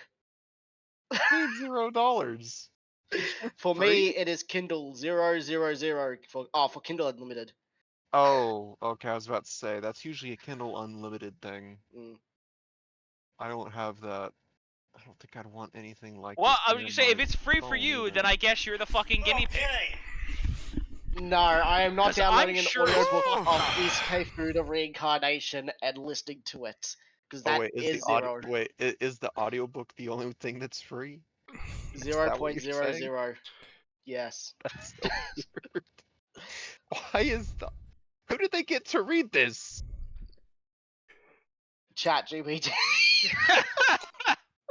I feel bad for the AI. That would hey, you know what? It would explain why the AI has been getting worse and worse lately. Oh, fuck you, Gray. Now I've got her. Oof. Oh Shots wow, fired. Gray invoked one of Yep. the most insulting things you can say to a person. Yeah. Damn. Damn. Yeah. I didn't know Gray could be so vicious. Truly, I taught him well. And a horrible influence on him. I know, it's been great. It's $7.54 for Kindle. It is Oh. Oh, it's because I've got the 2-month free trial for fucking audiobook I haven't done yet. Yes. Do why it. don't you just? Surely there's a sample. Most books have like a 10 to 20 page sample. Surely that would be enough. Yeah, sample the Fuda. Come on, Kaz. Oh, the narrator is Talia Carver. Who the fuck? The audiobook was only released 29th of June. Serendipity. Who Talia has also done. Looks like trash, but yeah.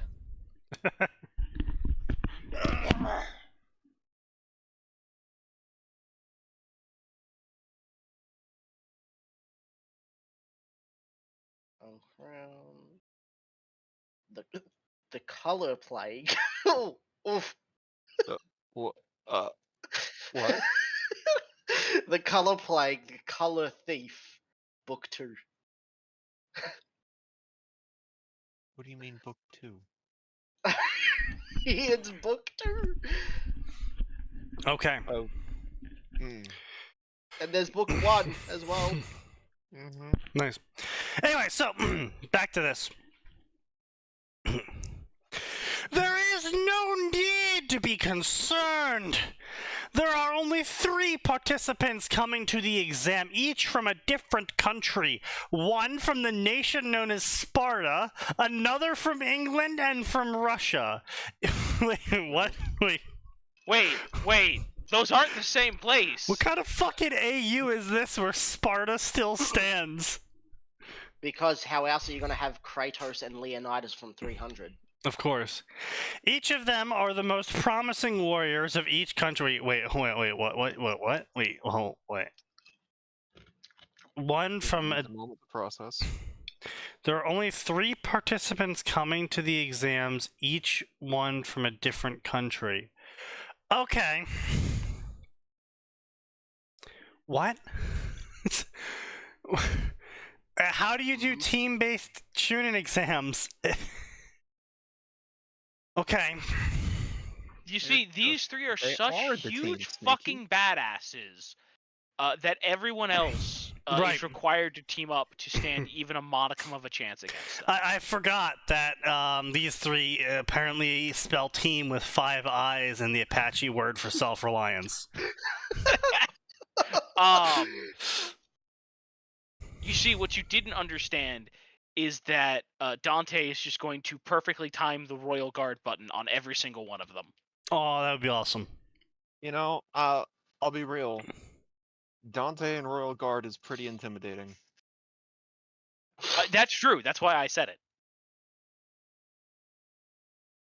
Listen. If a shirtless dude with a sword the length of his body stands in the middle of the road with his hands out and screams, "Sword! I'm not with it. I don't know what's going on, and I'm not finding out." Yeah. Man This just is said, his I'm fighting joke now. someone, he's pulling off some shit, and he's like, I quit. I don't know if he could do it. I'm not gonna fucking find out.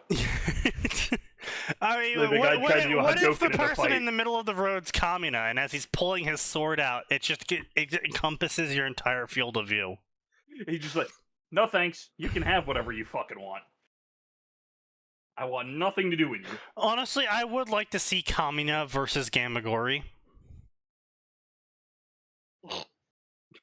Which one Not is a bigger? random? His sword or Well, Kamakura? no, because both Kamina and Gamagori both take up the screen. Mm. Whenever they're present. Yeah, whenever they're present. Like, Gamagori's size is literally relative to the positioning of the camera. He has one Oh no, size and Sneaky! is I know bigger than exactly you. what would happen. Yeah. They would just be. It would do like the split screen side by side, and the 2 of them would just be shouting at each other, and whoever was currently shouting would have more real estate. You know what? Yes, actually, no.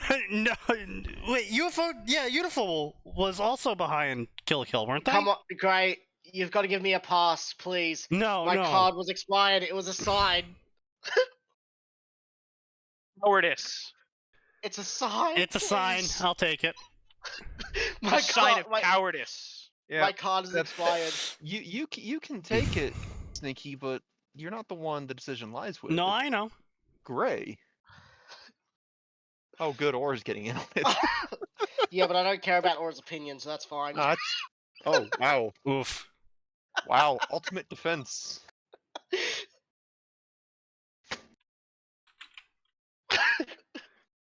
There. Yeah, Trigger was behind Kill la Kill, yeah. I fixed it. There. He has been cursed. God, how? Who? You. Oh, Oh, fuck you! No, fuck. Put it back and I'll buy it. Put it back and I'll do it. no. Put it back and I'll do it. yeah. I'd love That- to see Trigger and Ufotable get together for just like a 30-minute OVA of anything they want. I don't care how awful it Max, is. I just want Max, to see what they do. 30-minute OVA where we finally get Say versus Reiji.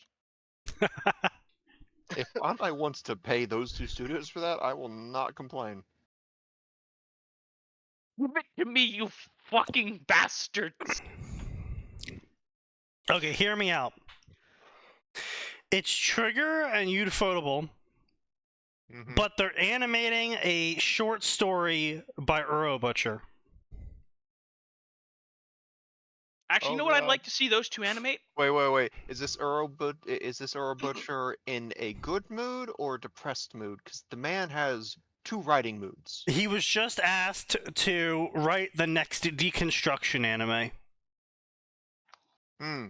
Okay. All right, we're gonna go for that mood. Okay, Yeah. great. I was gonna do something much lighter and have those two work on a Guilty Gear fight.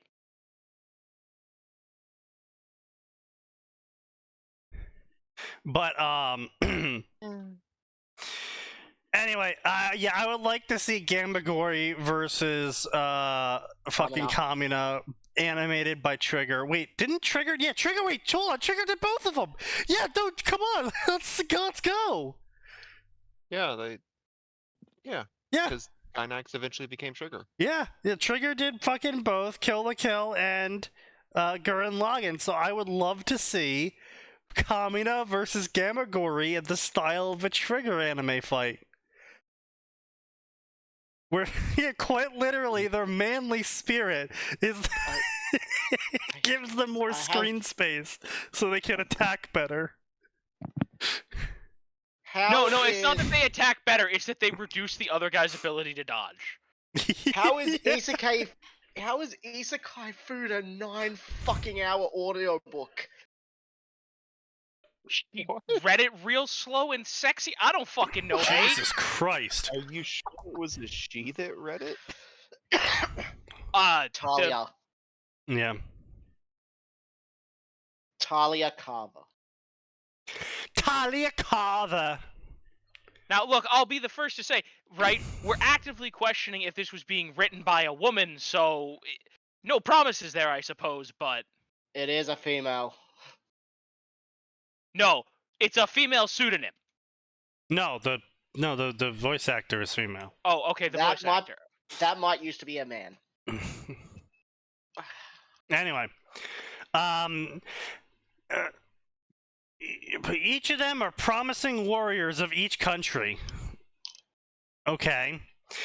With these new warriors, we will have a chance to not only learn about the rest of the world, but possibly add new allies to ninja lands in times of crisis. Russia, England, and Sparta, famously known for treating their allies well. Obviously. Come on, Sneaky, you know. Each country also shows unique opportunities of technology and weapons for us to learn and use. Homura said he was very forward with this proposal since it could mean a new age for the village. And when will they arrive? Today. This feels like something you should have been fucking telling them before, my bro. Yeah, a little bit. Yep. Wait, the Chunin exec, they did get warned in canon before the day of it. What? No, the children got warned. The actual fucking village had been preparing for a hot fucking minute. Yeah. Konohamaru, the grandson of Third Hokage, was being held up by Sand Ninja, known as Kankuro, where his little brother Gaara and sister Tamari watched. Naruko, Sakura, and Sasuke glared at the Sand Ninja. I hate little brats like you, Kankuro said.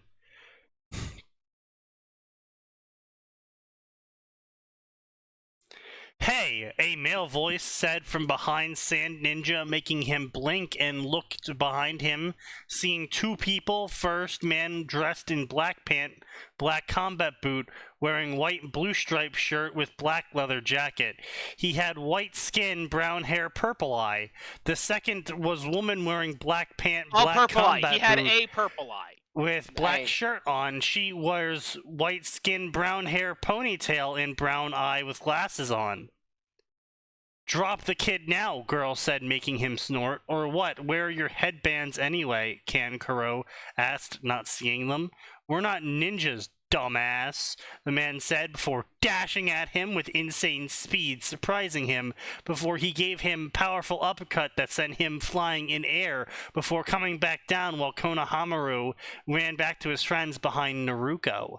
Who are these guys? They said they're not ninja, yet that speed, Sasuke thought. Okay, that's it, Kankuro said, about to pull object off his back when... When what? I don't know. That's where it ends. When? That's the end of the sentence. Oh, Period. hey! What did he mean by this? Hey! I can't help but notice someone's not screaming in pain because they're not listening to Isekai Fuga. Yeah. Because I'm waiting to. Because I want to feel the pain of this fic and this stream first. I've got an Smart. entire day. It's only not even 11 a.m. for me drinking. I've got the entire day to suffer on that. Yeah, fic. he only started day drinking. Come on, let him build up. Morning drinking. Yeah. You Which- have successfully sorry, driven a man to day drinking. Are you proud of yourself? Of course. What are you talking? What are you talking about? I've always got to drink Hey. at 10 a.m. when I join up. I mean, isn't this gonna sound odd, but like I thought that was unironically a normal thing in Australia. It is. It is. Like as long as you're not going to your job, drink. No, whenever. no. Oh, I've seen on the no, train at no, 5 a.m. no. tradies on their job drinking the beers. Yeah. Oh, I was gonna Okay. say, yeah. That is normal. Okay. Yeah. You ever had a So, no. shoey? Of course, everyone has. Ah, of course. I've also been swooped by magpies, just like every fucking. How do you guys feel about the fact these two characters exist in the same universe? Horny? Wrong answer. Yes. Yes. That's, Death and I just wanna know Shrek why that exist in the guy's same response universe. was that. Because they're a furry and Shrek is love, Shrek is life. Yeah, Shrek they is, might. They may indeed be that person who watched that video and did not feel uncomfortable. By the No, end. yeah. Okay, enough. A deadly male voice said, making Kankuro freeze in fear before others saw man of the same age as other two. Author's note, I just want to make everyone aware that he is 18 years old. A picture of the rest of the main characters are also the same age. Tamari is also 18, while Kankuro is a year younger. This guy's appearance, he looks like Kratos during God of War.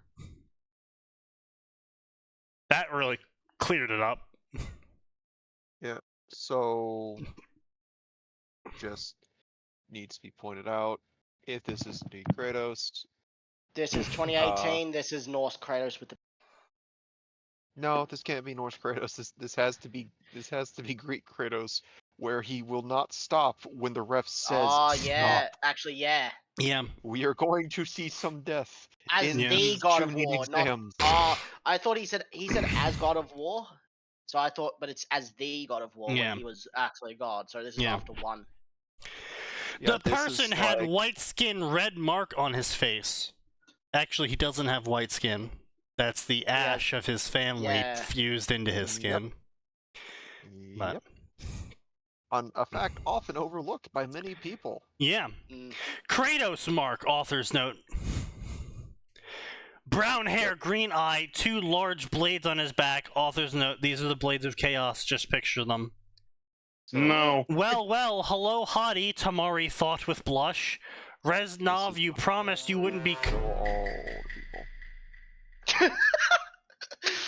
Yeah. No. Everyone's dying. Nuclear launch There will detected. be no mercy. Yes.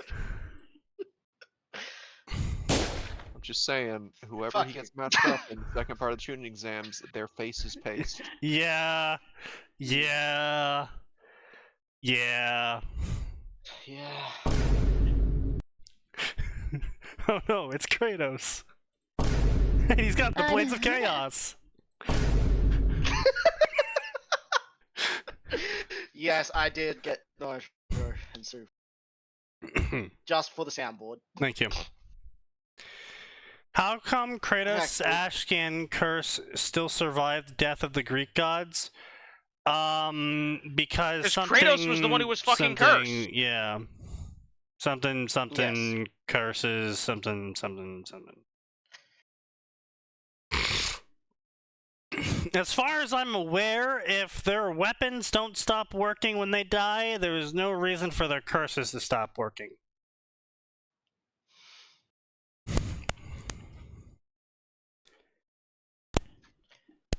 Honestly, there's a good chance that Kratos just said, "No, fuck that. I'm keeping this curse as a reminder of my past." Mm, Like, Kratos is very much a family-oriented person. yeah. Is he still that pale in the new God of Wars? I think so. You're right. Yeah, he is. Yeah. The ash is still there. Like, dude is absolutely a family man. He'd be like, nah, I'm keeping this. You know what? I was gonna say something, but I think hold off on that. I appreciate your restraint. But I will write it. Anyway. Reznov, you promised you wouldn't cause scene like from last time, the person said. Oh, come on, Kruger. The boy started it. Reznov said, making Kankuro growl while Tamari giggled. It's war paint, Kankuro roared, before one of the blades on Kruger's back was placed against his throat, making him gulp. Is that so? Kruger asked. I'm just messing around, man. Geez, Kankuro said in fear before blade went away from his neck. Aura! Oh, Aura! He almost said a certain word and had to edit it. He started with N-I. Yes, or do not. It was instinct. I fucking saw that, Aura. Censor yourself, please. I was just messing around, blah, blah, blah. Who you three? Reznov said you weren't ninja. We're not ninja. That's correct. We're foreign warrior from different country. My name is Seen Ashberg Kruger. I am Sparta from Greece. Reznov is Russia, and Julia is from England. We were invited to the Chunin exam by the Hokage. What are the Chunin exams? Naruko asked. They should know this by now. In your culture, it's how to advance to next rank, which is Chunin. However, while we do not do this in our culture, we were invited to participate to further expand our allies. I look forward to seeing you all in the exams. The OC that basically has all of Kratos' powers and looks said. Things going to get interesting, Tamari said. So we all know here that this is going to be a massive harem story featuring the self-insert OC known as Seen Ashburn Kruger. Yes, and Viktor Reznov from Russia. I'm trying to figure out where Julia from England is, and for some reason mine's going to Castlevania, but I don't think that's right. Well, it's Call of Duty 300, God of War. Which makes me think God of War and 300 is literally just him with some of the powers and the weapons or something. Probably. Anyway, yeah, it's a pretty garbage ass story. Yes. The first time we ever let Don't forget, it's from 2018. Fire Country Ninja participate in the Chunin exams. NANI? So who the fuck is Julia supposed to be? No idea, don't really care either. Like, I'm pretty sure Reznov is... It's called Reznov is Victor Reznov. How many secrets does Steen have? How powerful is he really? Next chapter, you will see other people of other villages arriving. When invasion begins, should old man die or live? Personally, if old man die, it would give me chance to do awesome thing. I'll leave that decision to you folks. Well, if it would give you a chance to do extra things, just have him die. Why hinder your writing ability? But what? Max is in favor of killing old men. You heard it here first. Now that the written test is over, we can get to the force of death, and I know all of you are waiting to hear who will be in Seen's harem, and who will be the alpha female of the harem. Oh, Wait, yes. What Truly, we're waiting on tenterhooks.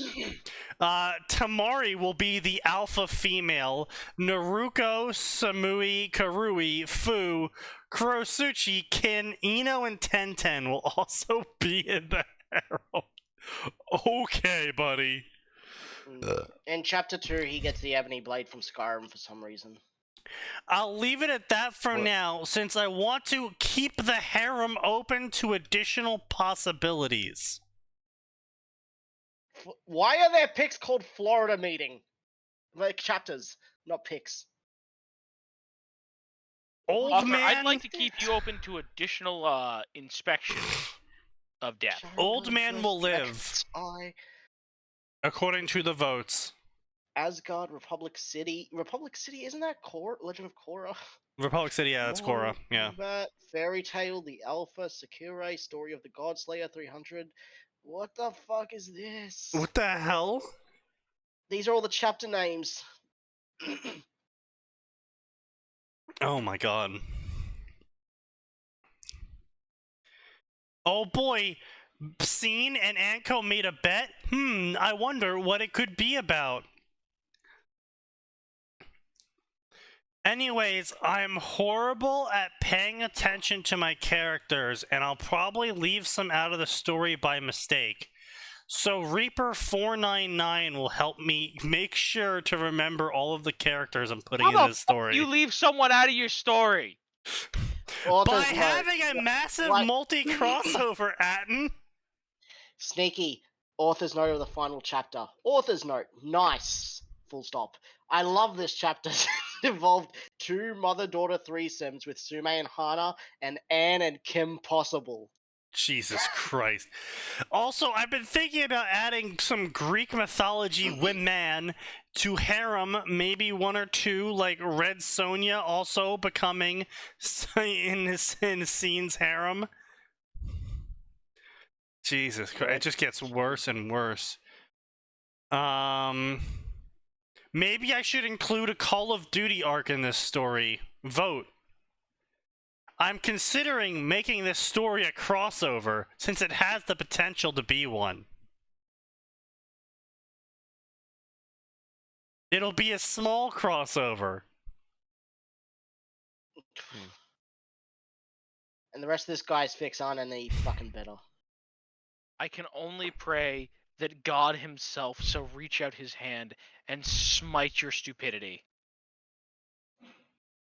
Here is a list of winners. Next chapter, okay, list of finalists. Garia, okay, blah, blah, blah. Okay, Fu is for some reason at this Chunin exam. That's would never fucking happen.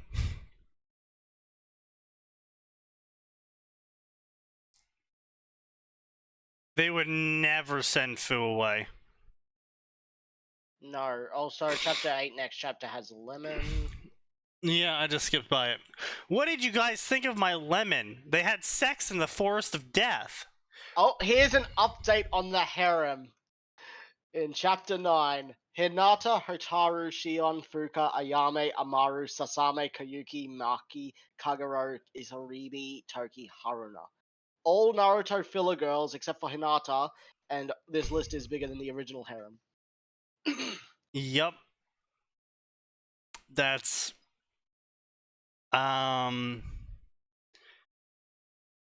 Figured, Fu's teammates... Fu having teammates was pretty shocking, wasn't it?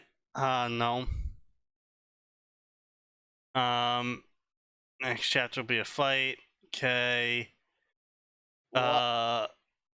Now you guys know why Scene is so strong. He has 5 high-level spirits sealed inside him. Oh my fucking god. Yeah. Sure, why not? God, this is so cringe. Sure, whatever makes you stop talking, author. Oh, this is the part where Scene reveals his dragon eye that Why? he was taught Why? by Turok. Zilla, Shin Godzilla, Kong Godzilla, the legendary bull dragon from Rain of Fire. That Rain of Fire. That is the spirit he's got inside of him. What? Yup, okay. Shin Godzilla, damn. Okay. Oh god. This isn't what. Sorry I didn't update this story yesterday. I was busy gambling. Some people have requested Makoto being in the harem alongside You Kushina. fucking leave the major out of this. No, it's Sasuke's mum. Yeah. Along with Kushina. Thank God. I thought the major's name was Motoko, not Makoto. I don't trust the author to spell it right. That's I'll a be fair. honest. You know, he's got man's got a point. He Yeah. he has a big point. Alright, you know what? This is painful. I'm going back to Isekai Fuda. Back to. Oh man! listened- Scene also listened to has a 2 minutes. dragon sealed inside him, alongside the other spirits. Expect more dragons to show up to challenge him. Yeah, remember, guys, he's only doing a small crossover. This is a small, insignificant crossover. Jesus Christ. Homura is dead, and Danzo is siding with Orochimaru. The Uchiha clan was all secretly pretending to be dead, but they're all alive, with Makoto. Kushina is also alive, but she was drugged into a coma by Danzo. Next chapter will have sex. Excuse. Nice promotion for Scene. Now, next chapter will begin the first Naruto movie. Sorry if the sex was short. The same shit happened again to my previous account is happening to this new one all over again. I can't make any more stories for some reason. Now I have to make another account to make more stories. You know, if fanfiction.net was actually locking his account, preventing him from making more stories, that would be the best, because his fucking grammar is god-awful. Okay, I'm back. Isekai Fuda is painful. Oh, how painful. She hasn't even been isekai'd yet. After watching the Godzilla Planet movie, I got an idea to make Godzilla the god of the spirit world sealed inside of Scene as well.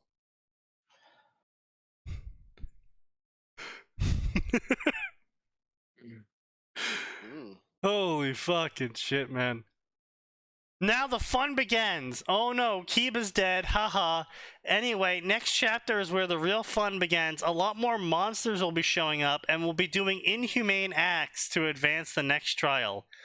This should push all the characters to their limits. Who will die next? Who will survive? Also, I keep getting mixed reviews whether to add Sakura to Scene's harem or not. I decided to make a poll. Who took Shino's body? He's dead now, by the way. Was it the Harpies? Or is it someone else? Wait, what? Right now, I'm going to be taking a break from Foreign Warriors to go back to the 6th Titan story for a while, while my friend 3-Head Dragon story of Teen Titans is convincing me to go back. Also, right now, the current poll for adding Sakura is tied. So vote! Jesus, it just gets worse. It does. I'm sorry. You know what? I don't say this much. I'm sorry I found this fic. I'm sorry. I recommend. Jesus, oh my god. Many of you know almost all of my stories has a character called Scene Ashburn Kruger in it. For the record, he's not a self-insert. I just randomly came up with the name, and I like Ashburn because that's cool, and I just use him in every single one of my stories, but he's not a self-insert. Stop telling me he is.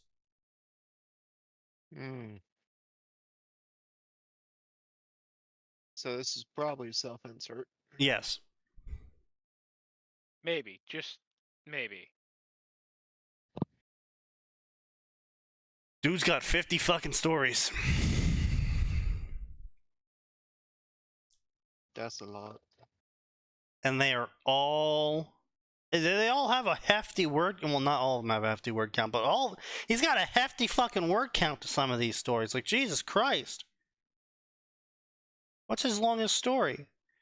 His longest story is 767,000 words long. It's not bad.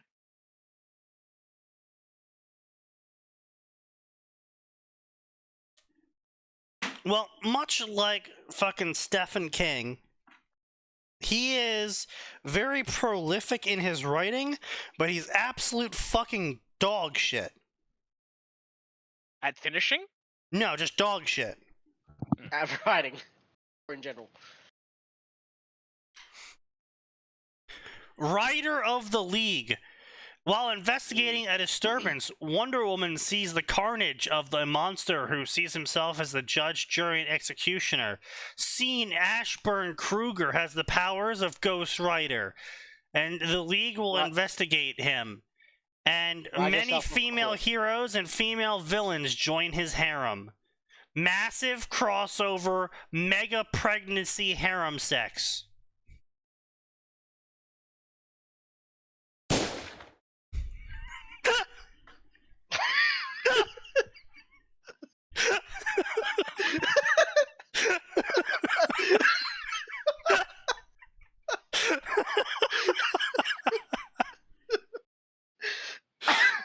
Yeah. Yeah. Oh. Oh yeah. You know what I need? You know what I need a soundboard of? Saruman shouting, "You have selected the way of pain." Yeah. That's what we need on the soundboard. Every time we start the stream, that's what the soundboard should be. Well, Possibly, I mean, you can... actually... Jedi or Sith, I mean... Dooku has encountered disturbance in the Force, which leads him to unknown planet and to young boy named Sean Ashburn Kruger.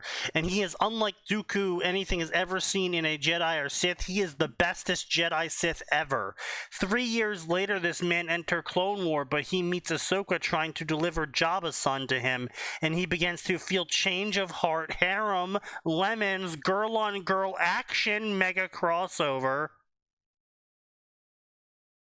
300,000 words. You know what? I'm grateful that this man can't finish. Yeah. Truly, I am. Well, just Are to you saying spite he's you. having performance issues? Just to spite you, Atin. His next story is a finished one. Ugh. Return of the Ancients. After Korra was discovered as the new Avatar, ancient cave opened up full of ancient secrets. And they find child inside, encased in ice.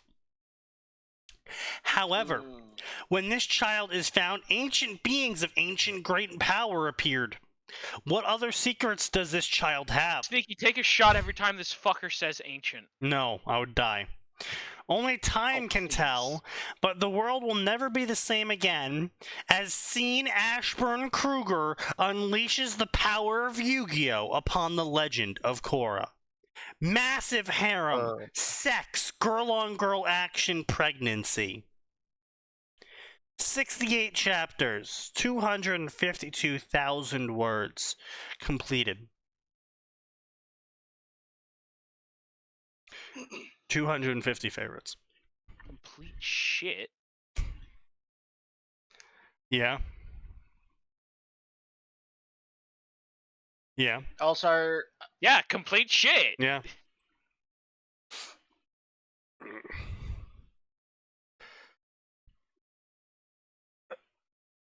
Who Hey, should be Sneaky, the... Huh? what's a good emoji to use for the gun soundboard? A gun. Fuck, I don't have one of those. Just go get one.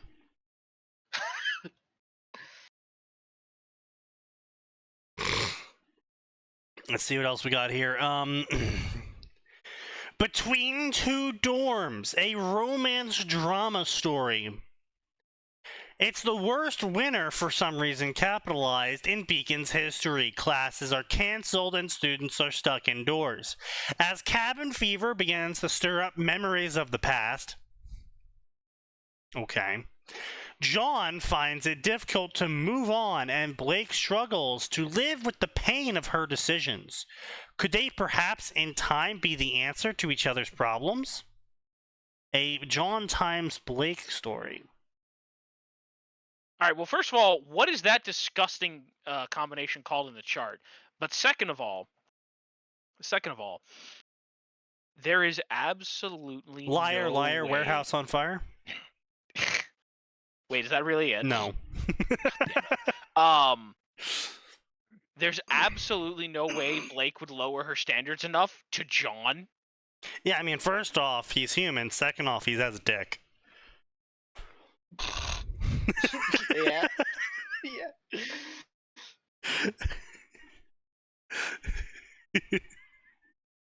Yeah, I mean, no, nothing you said is wrong. Ruby! A thorn in my heart! Hi, everyone. This is a follow-up story based on a fanfiction that I read from another guy called Ruby Stolen Innocence. This passion in his writing and the accuracy of the gut-wrenching reactions of the characters was amazing. When Ruby had panic attacks, it was awesome. I wanted to create a story that is like that too. And so this is Ruby's life. Panic attacks recently. As a, well, you know, Because people can't deal with fucking stress. It's not a panic attack, it's just stress. when you live in opulence, the slightest inconvenience seems like an attack.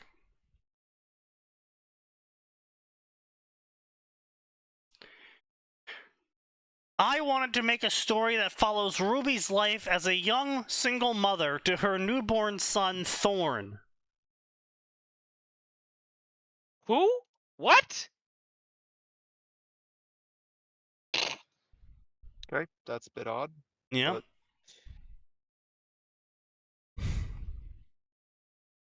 Yeah.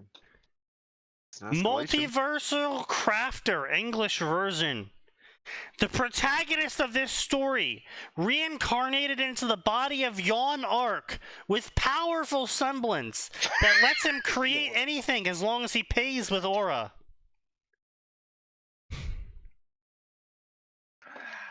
English, which means this is originally a different speaking. Which What that means is this like- was probably a Wushu Ruby Google fic. And gone through Google Translate. Yeah.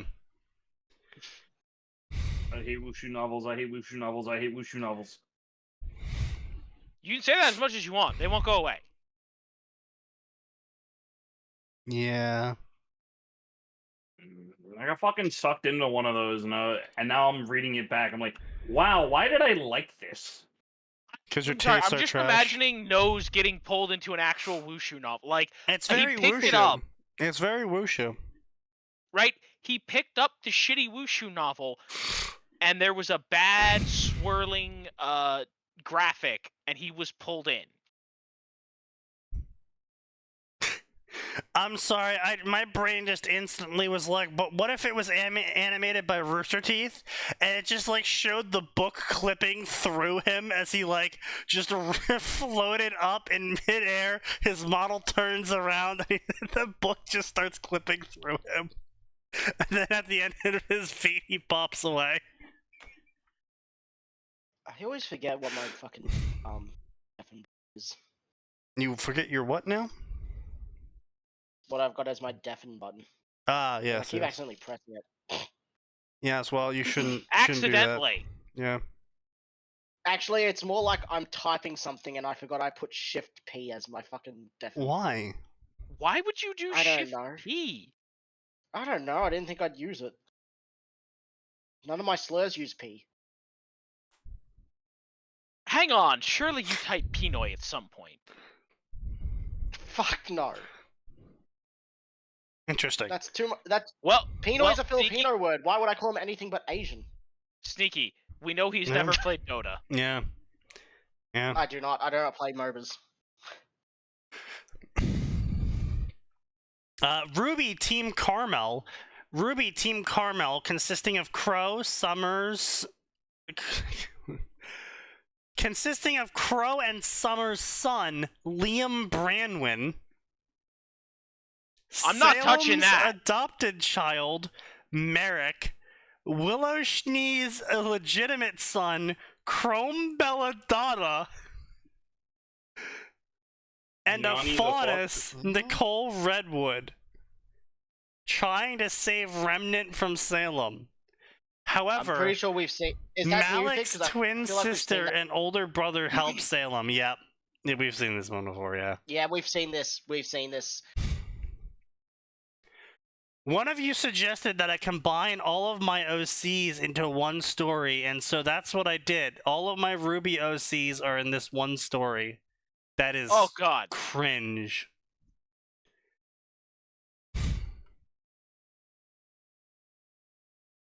Monsters aren't born, they're made. That is false. Especially in Ruby, monsters aren't born, they're made? You literally have monsters!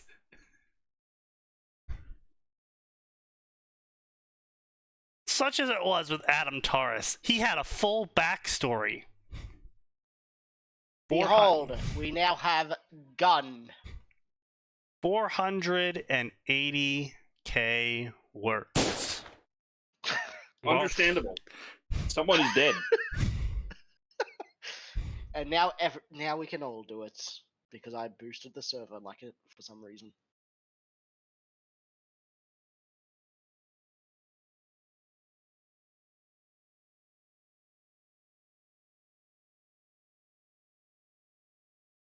what the fuck?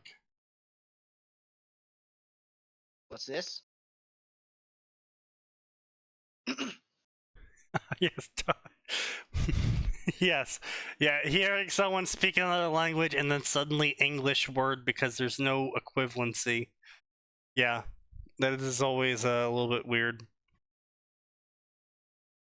Some people see clowns as scary, evil, or even a waste of space. I'm not sure why they're describing everything that a clown is, but But can this clown become something better than that? Follow No. the story of Popper the Clown as he tries to become a hero? Can people understand him? And why does he only make pop sounds? Let's hope his father never finds out what he does. Someone fell too deep into the clutty. 5 chapters. I'm sorry. What the shit fuck did you just 6,000 say? words. I will fucking kill you if you ever say that again. Sweet God in heaven, I will find where you live, and I will personally Never shove say a that rusty again. fork so far up your ass that your descendants, 10,000 years in the future, will suffer anal tears. I think you just killed him. Never say that Wow. again. As God is my witness, I will beat you to within an inch of your life, cut your dick off, and feed it to your sister.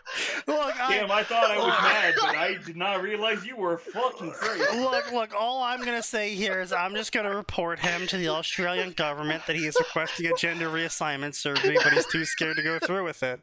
And, the government agents will come and help him. I'm in tears. My face is fucking red. I'm dying. Caught live on air, man killed by laughter. Look, I'll be honest, half the reason I kept going is I don't get to go wild with my threats usually, just making up the most absurd, ridiculous bullshit I could. Yeah. But I was like, you know what? I'm on a roll. Let's just keep going. Yeah, I mean, it's good, it's good. Let's keep going and see what happens. Fuck me. Right? The best part was there was an outside chance that I could Yeah. make him laugh hard enough. I Yeah. would accomplish my goal Exactly, yeah, of it's like striking him dead. it's like punching someone through a TV screen. number one power I'm sure everyone would want. Yo, shit! That would make me the Joker! I killed someone with laughter! Yeah. You No. it would. Unfortunately, you don't live in New Jersey, however. Does living in New Jersey have to do with that again? How is that unfortunate? Gotham Gotham's in City New is in New Jersey. Jersey. No, it's Chicago. No, it's not. It's Chicago. No, it's literally New Jersey. No, it's actually, literally no. Chicago. No, it's Cleveland, Ohio. No, it's literally Chicago. That's where they filmed all the Batman movies. Chicago. Yeah, I'm aware they filmed them in Chicago, but Gotham City is a fictional location located in South Jersey, Cumberland County. Actually, hold on. He has a point. It's an island, basically. It's basically New York, but it's in Jersey. No. Damn, that's the most offensive thing Nose has ever said. That's up to and including the racial slurs he's uttered on this podcast, which are helpfully clipped for the audience's consumption. No. My lungs still hurt. Detective Comics number 503 mentions a location on the Jersey Shore that is 20 miles north of Gotham. While newspaper comic strip calls the world's greatest heroes release, Gotham is found in an area near Bridgeton. Yeah, that sounds about right.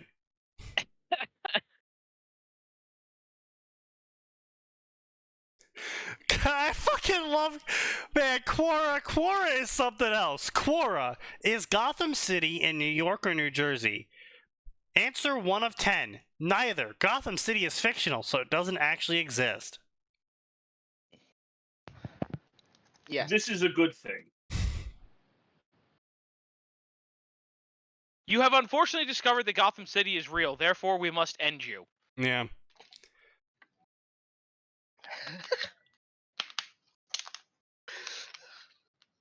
By the way, you fucking Australian fuck, you keep laughing. You just keep laughing. I live in the USA. I can buy something you can't. I can buy guns. Okay? I went to a US school. I know what a school shooting is. I perpetrated at least 38! In Minecraft. In Minecraft.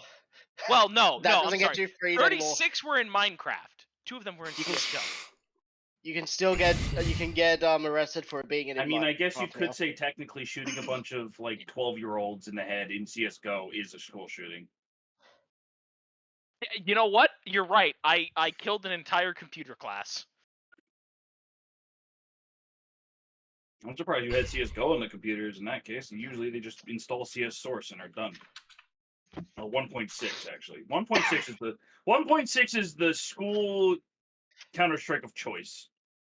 Yeah, it is. He's not wrong. He's not wrong. He's not wrong. My lungs are not hurting any less. Fire in the it's too bad. hole. That just sounds like a personal problem. Yeah. Okay. I'm letting you know that you can. Taking down the White Fang was child's play for Blake, Adam, and Ilya, the 3 best spies of Atlas. Wait, what the fuck? What? Now they have a new job to find stolen aura machine hidden in Beacon Academy. With an unseen killer on the prowl, a hungry crocodile waiting in the shadows, a Schnee plotting their downfall, and a new teammate they never meant for. What the fuck? What the? Task Force K has their work cut out for them. What?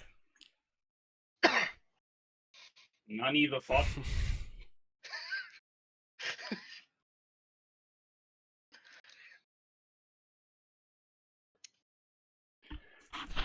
What the fuck? John Arc Dreamscape. John has vivid dream where he is in unfamiliar city. He decided to explore city and found city was overrun by zombies. He remained in dreamscape until he woke up and realized he grew stronger by training in his dreams. Tags are the following: harem, adventure, OP John, action, slice of life. That caused me physical pain. John times Team Ruby and Team Juniper.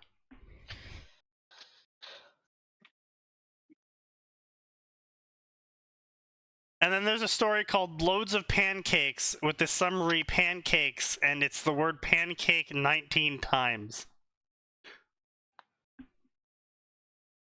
That's Hello, probably the best operator. I'm Ruby- having the weird That is probably the voices best again. Ruby fic on fanfiction.net then.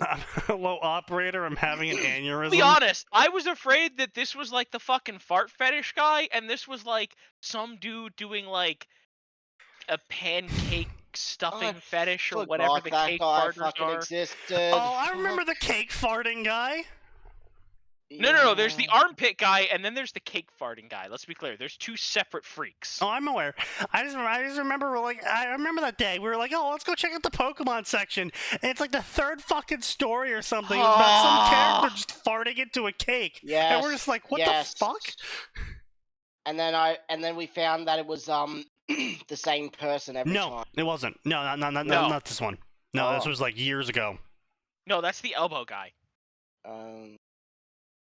That's the elbow Or guy. armpit guy. No, armpit guy. no. Fart, no. The guy we found is in every single section. That's the fart guy. But this is a that's what I'm saying. different fart the guy. The fart. That's what I was telling him. The fart guy's the one who was in every single section. The cake farting dude was a different person. Yeah. This was also like years ago. This was like back in like 2017. These are separate degeneracies. Yeah, unfortunately. No, I mean, The I guess Tiger I'm- King and Dragon Queen. Yeah, that's right. This is an OC times Yang story. It's cringe as hell. And his name is Uzumaki Ricky. Do you have anything to tell us? Oh god, loads of pancakes isn't pancakes not. I'm sorry. What? I just heard you screaming.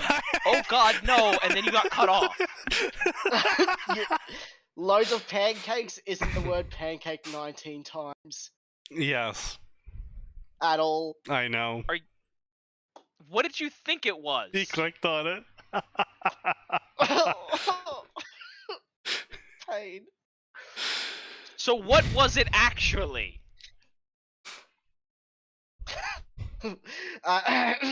Nora has sex with Nipple and tries to strip herself into Adam, his massive collection of Badger sex toys. Wait. What? Yeah. Yep. I can't even be disgusted because that's not English. Yeah. Oh my god, there is 4 different fics named pancakes, all 19 to 20 words. There's one I that's hate it. 30. Ruby isolation.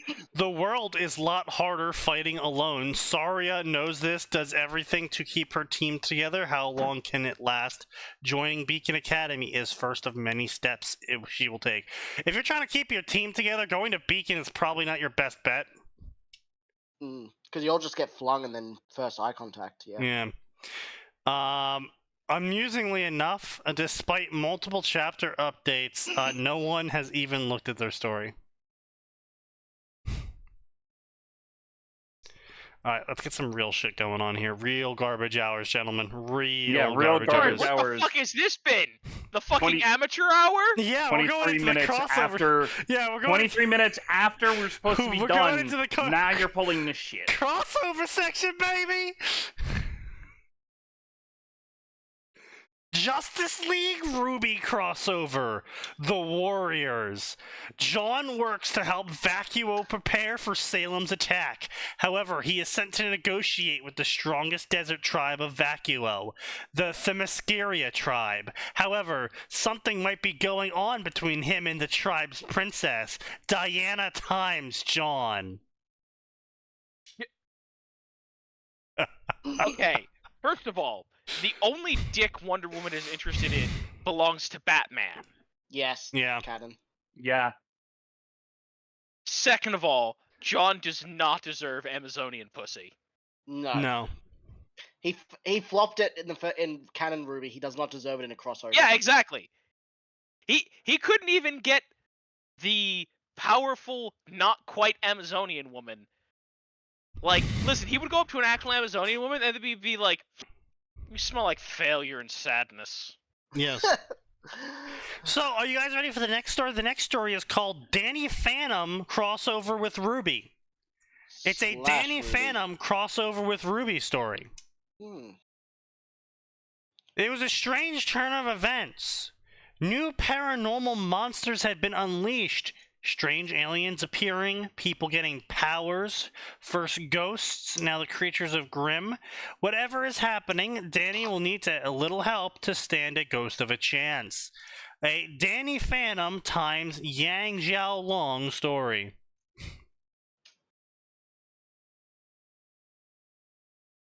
Has this guy written other shit?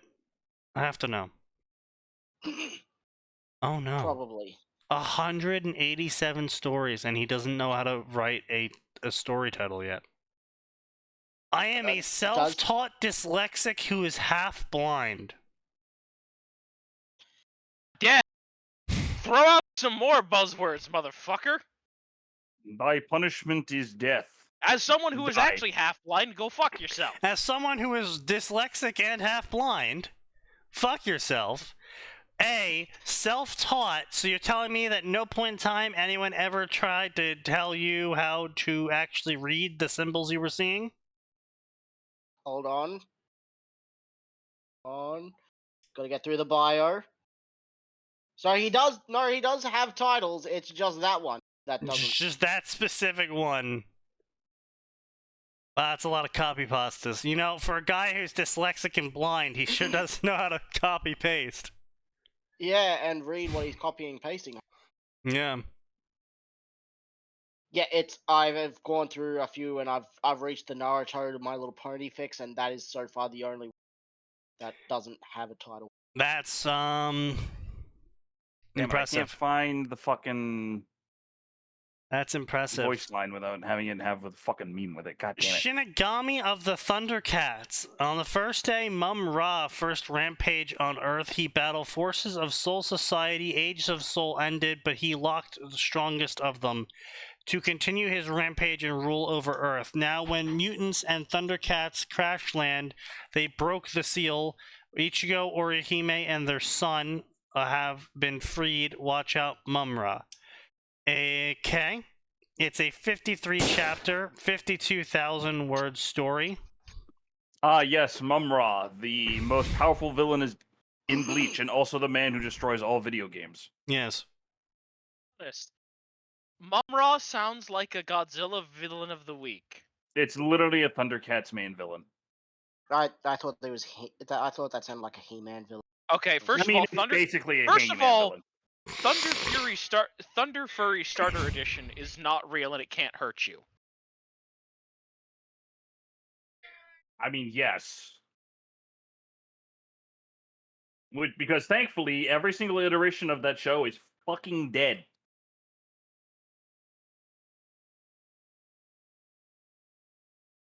Why did you boost the server? Why would you do this? So that we can get more soundboards.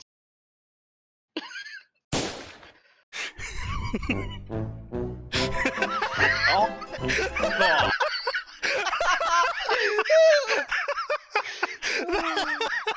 Okay, but that's actually well timed. Yeah, I know. I was waiting for it. The fucking gunshot. Fucking Always Sunny music plays. Do you want me to add that as a soundboard as well? Because I'll have. Just Nose can send you the file if you don't have it. What file? I've got the sound. I just need an emoji to fucking. It's Always Sunny in Philadelphia.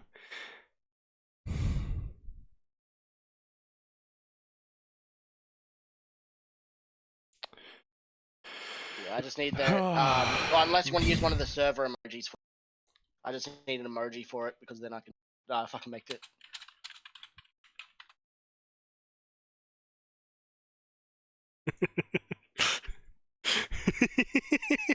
I just pinged someone fucking. I just pinged someone in a different server with the links to the shit we've just been reading. And they're like, I don't understand. I'm like, look at the channel name. He's like, oh shit, Rex. Actually, that works. Always Sunny, Sun Praise. Yeah, that works.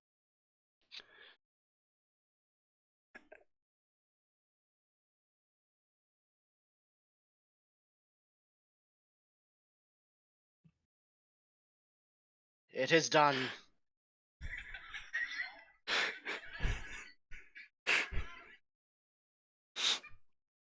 Oh god. Oh, do we Wait, where did you put it? Did you put it in sign server? Yeah. Yep. Okay. Well, there we go. Now all we need is a Curb Your Enthusiasm theme.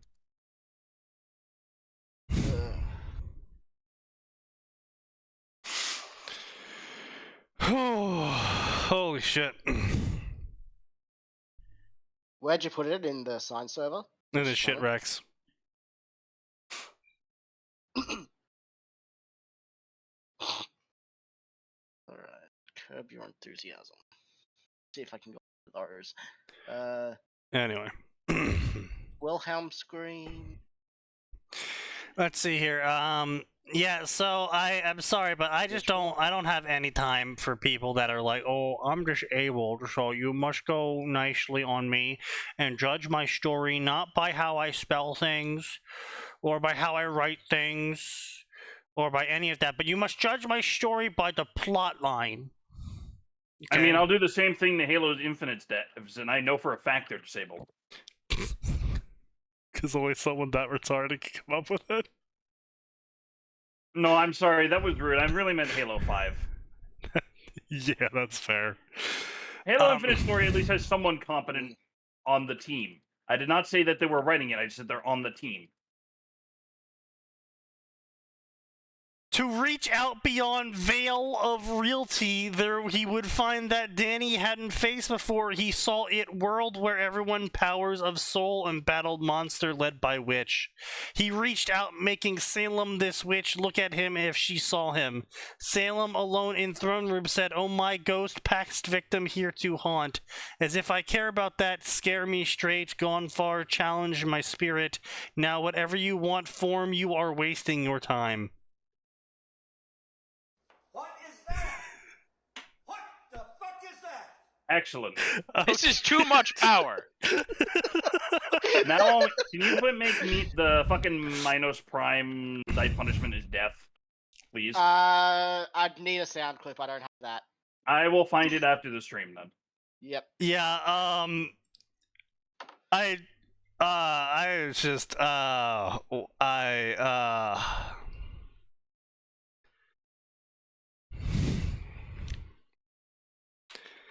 this story is so bad. I'm impressed you wrote 186 more of them.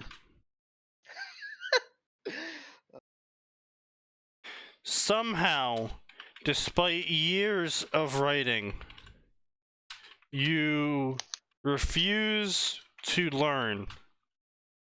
Very inspirational. Can't. Man is so blind, he doesn't know what a spell checker is. Very inspirational. This story is very human. Posted review. I am not allowed to review this story. The author has blocked me. Wait, you must have found it before. Or did they just block you now? Because didn't you review on their last one? I have never reviewed this author. You had to have found him then before. I had to have. I had to have left a review on this author before then. Yeah. That's weird. So someone make this review for me, then I'll just post it in the chat.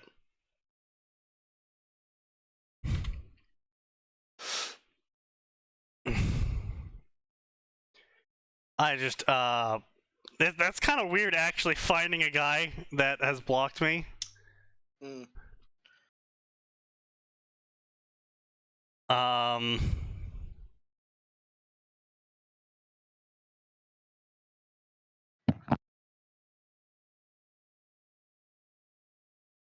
Yep, that's fucking okay.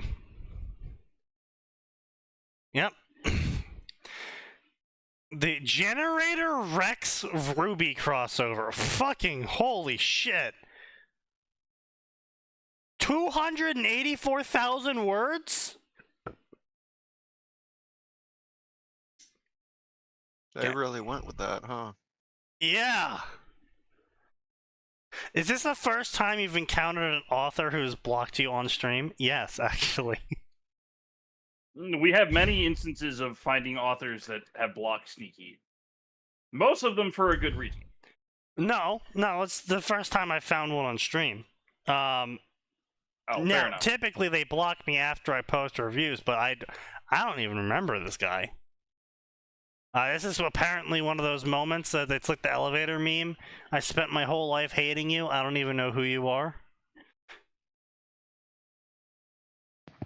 You killed my father. Do you have any idea? Do you have any idea? That is, listen, far and away one of the best villains to ever come out of Batman. Also, well, I can actually adopt that one. Just change the wording a little bit. I'm the mod of the server you were banned from. Do you have any idea how little that narrows it down?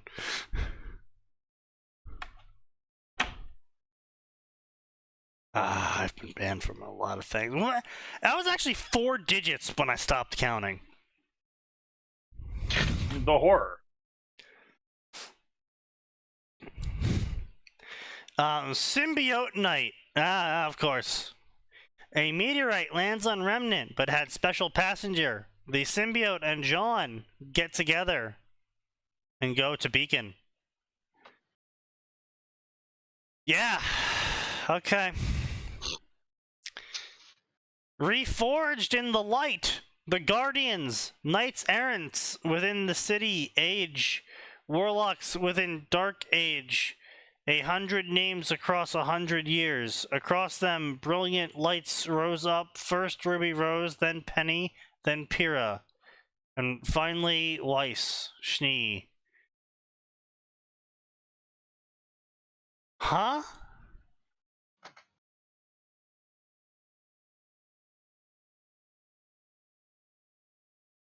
What?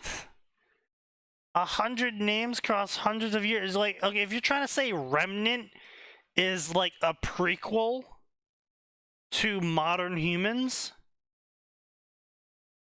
and that's why the Guardian orbs were able to find their spirit's resting place. I'm not sure how that works. I mean, it Poorly. doesn't. But it's a little bit more than 100 fucking years, you know, between the history of Remnant, the history of modern humanity, and the history of Destiny. It's a little bit more than 100 years. Yeah, the moon did just get better after all. It's not haunted. The moon got better, guys, don't worry. Moon's haunted. What? Moon's haunted. Destroy it. Moon's NASA, not haunted anymore. NASA launching a rocket to the moon. Rocket comes back. NASA walks out, grabs guns. What the fuck are you doing? Moon's haunted. What? Moon's haunted.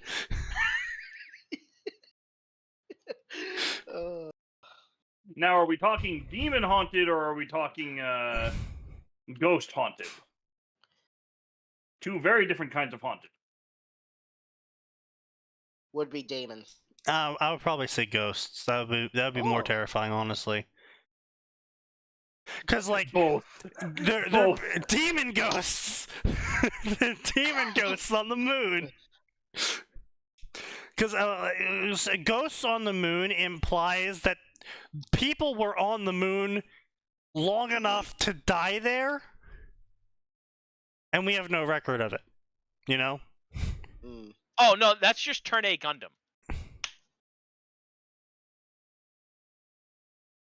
What the fuck is this? That is Chainsaw Man, the Darkness Devil, against the Russians. Oh yeah, the Darkness Devil's fucking spooky as shit. It is a primal devil, a primal fear.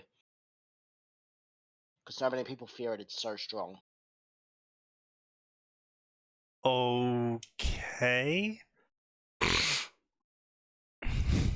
Honestly, the image of it just kind of goes hard as fuck. Anyway, I still think it's pretty funny.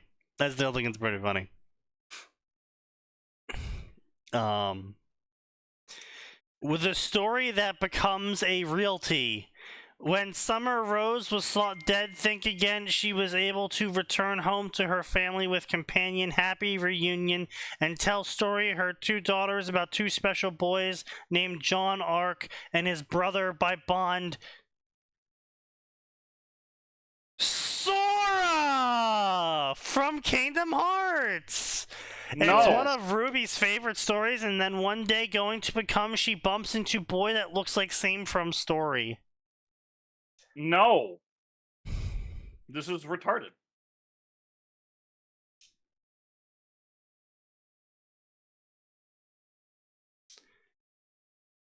The Grim Reaper of Remnant, a Blaze Blue Ruby crossover featuring Ragna having sex with the entirety of Team Ruby. Mm-hmm. What is it with Ragna players? Max, please explain. You're being held to account. They're some kind of cracked. I got nothing else, man. They're weird in the head. No, that's fair. Grim Reaper of Remnant, Ruby Rose, White Schnee, Blake Belladonna, and Yang Zhao Long have completed their Beacon! An entrance exam to officially enter Team Ruby. Fate has much in store for them An as entrance 2... exam to officially enter Team Ruby. Yes. Mm-hmm. As 2 especially menacing teams were also accepted by Ozpin's evaluations. Team Jackoff! Led by the cold Jin Kisaragi and Team Rain. Led by the enigmatic Ragna the Blood Edge. 36 chapters, 384,000 words. As good as it has been being here and making more clips, I've got to go. Yeah, that's fair. Yeah. Howard. Yeah. Enjoy the soundboards I've given you. I'll be Yeah. listening to Isekai Food when I'm done doing some chores. Yeah, you do that. You do that. But anyway, so yeah, we'll close that up here. That's a good way to end the night. Fucking harem story with Ragna the Blood Edge. Yeah, sure, why not? So anyway, ladies and gentlemen, have a good weekend, and make sure to come back on Tuesday, because there's always more, and it always gets worse.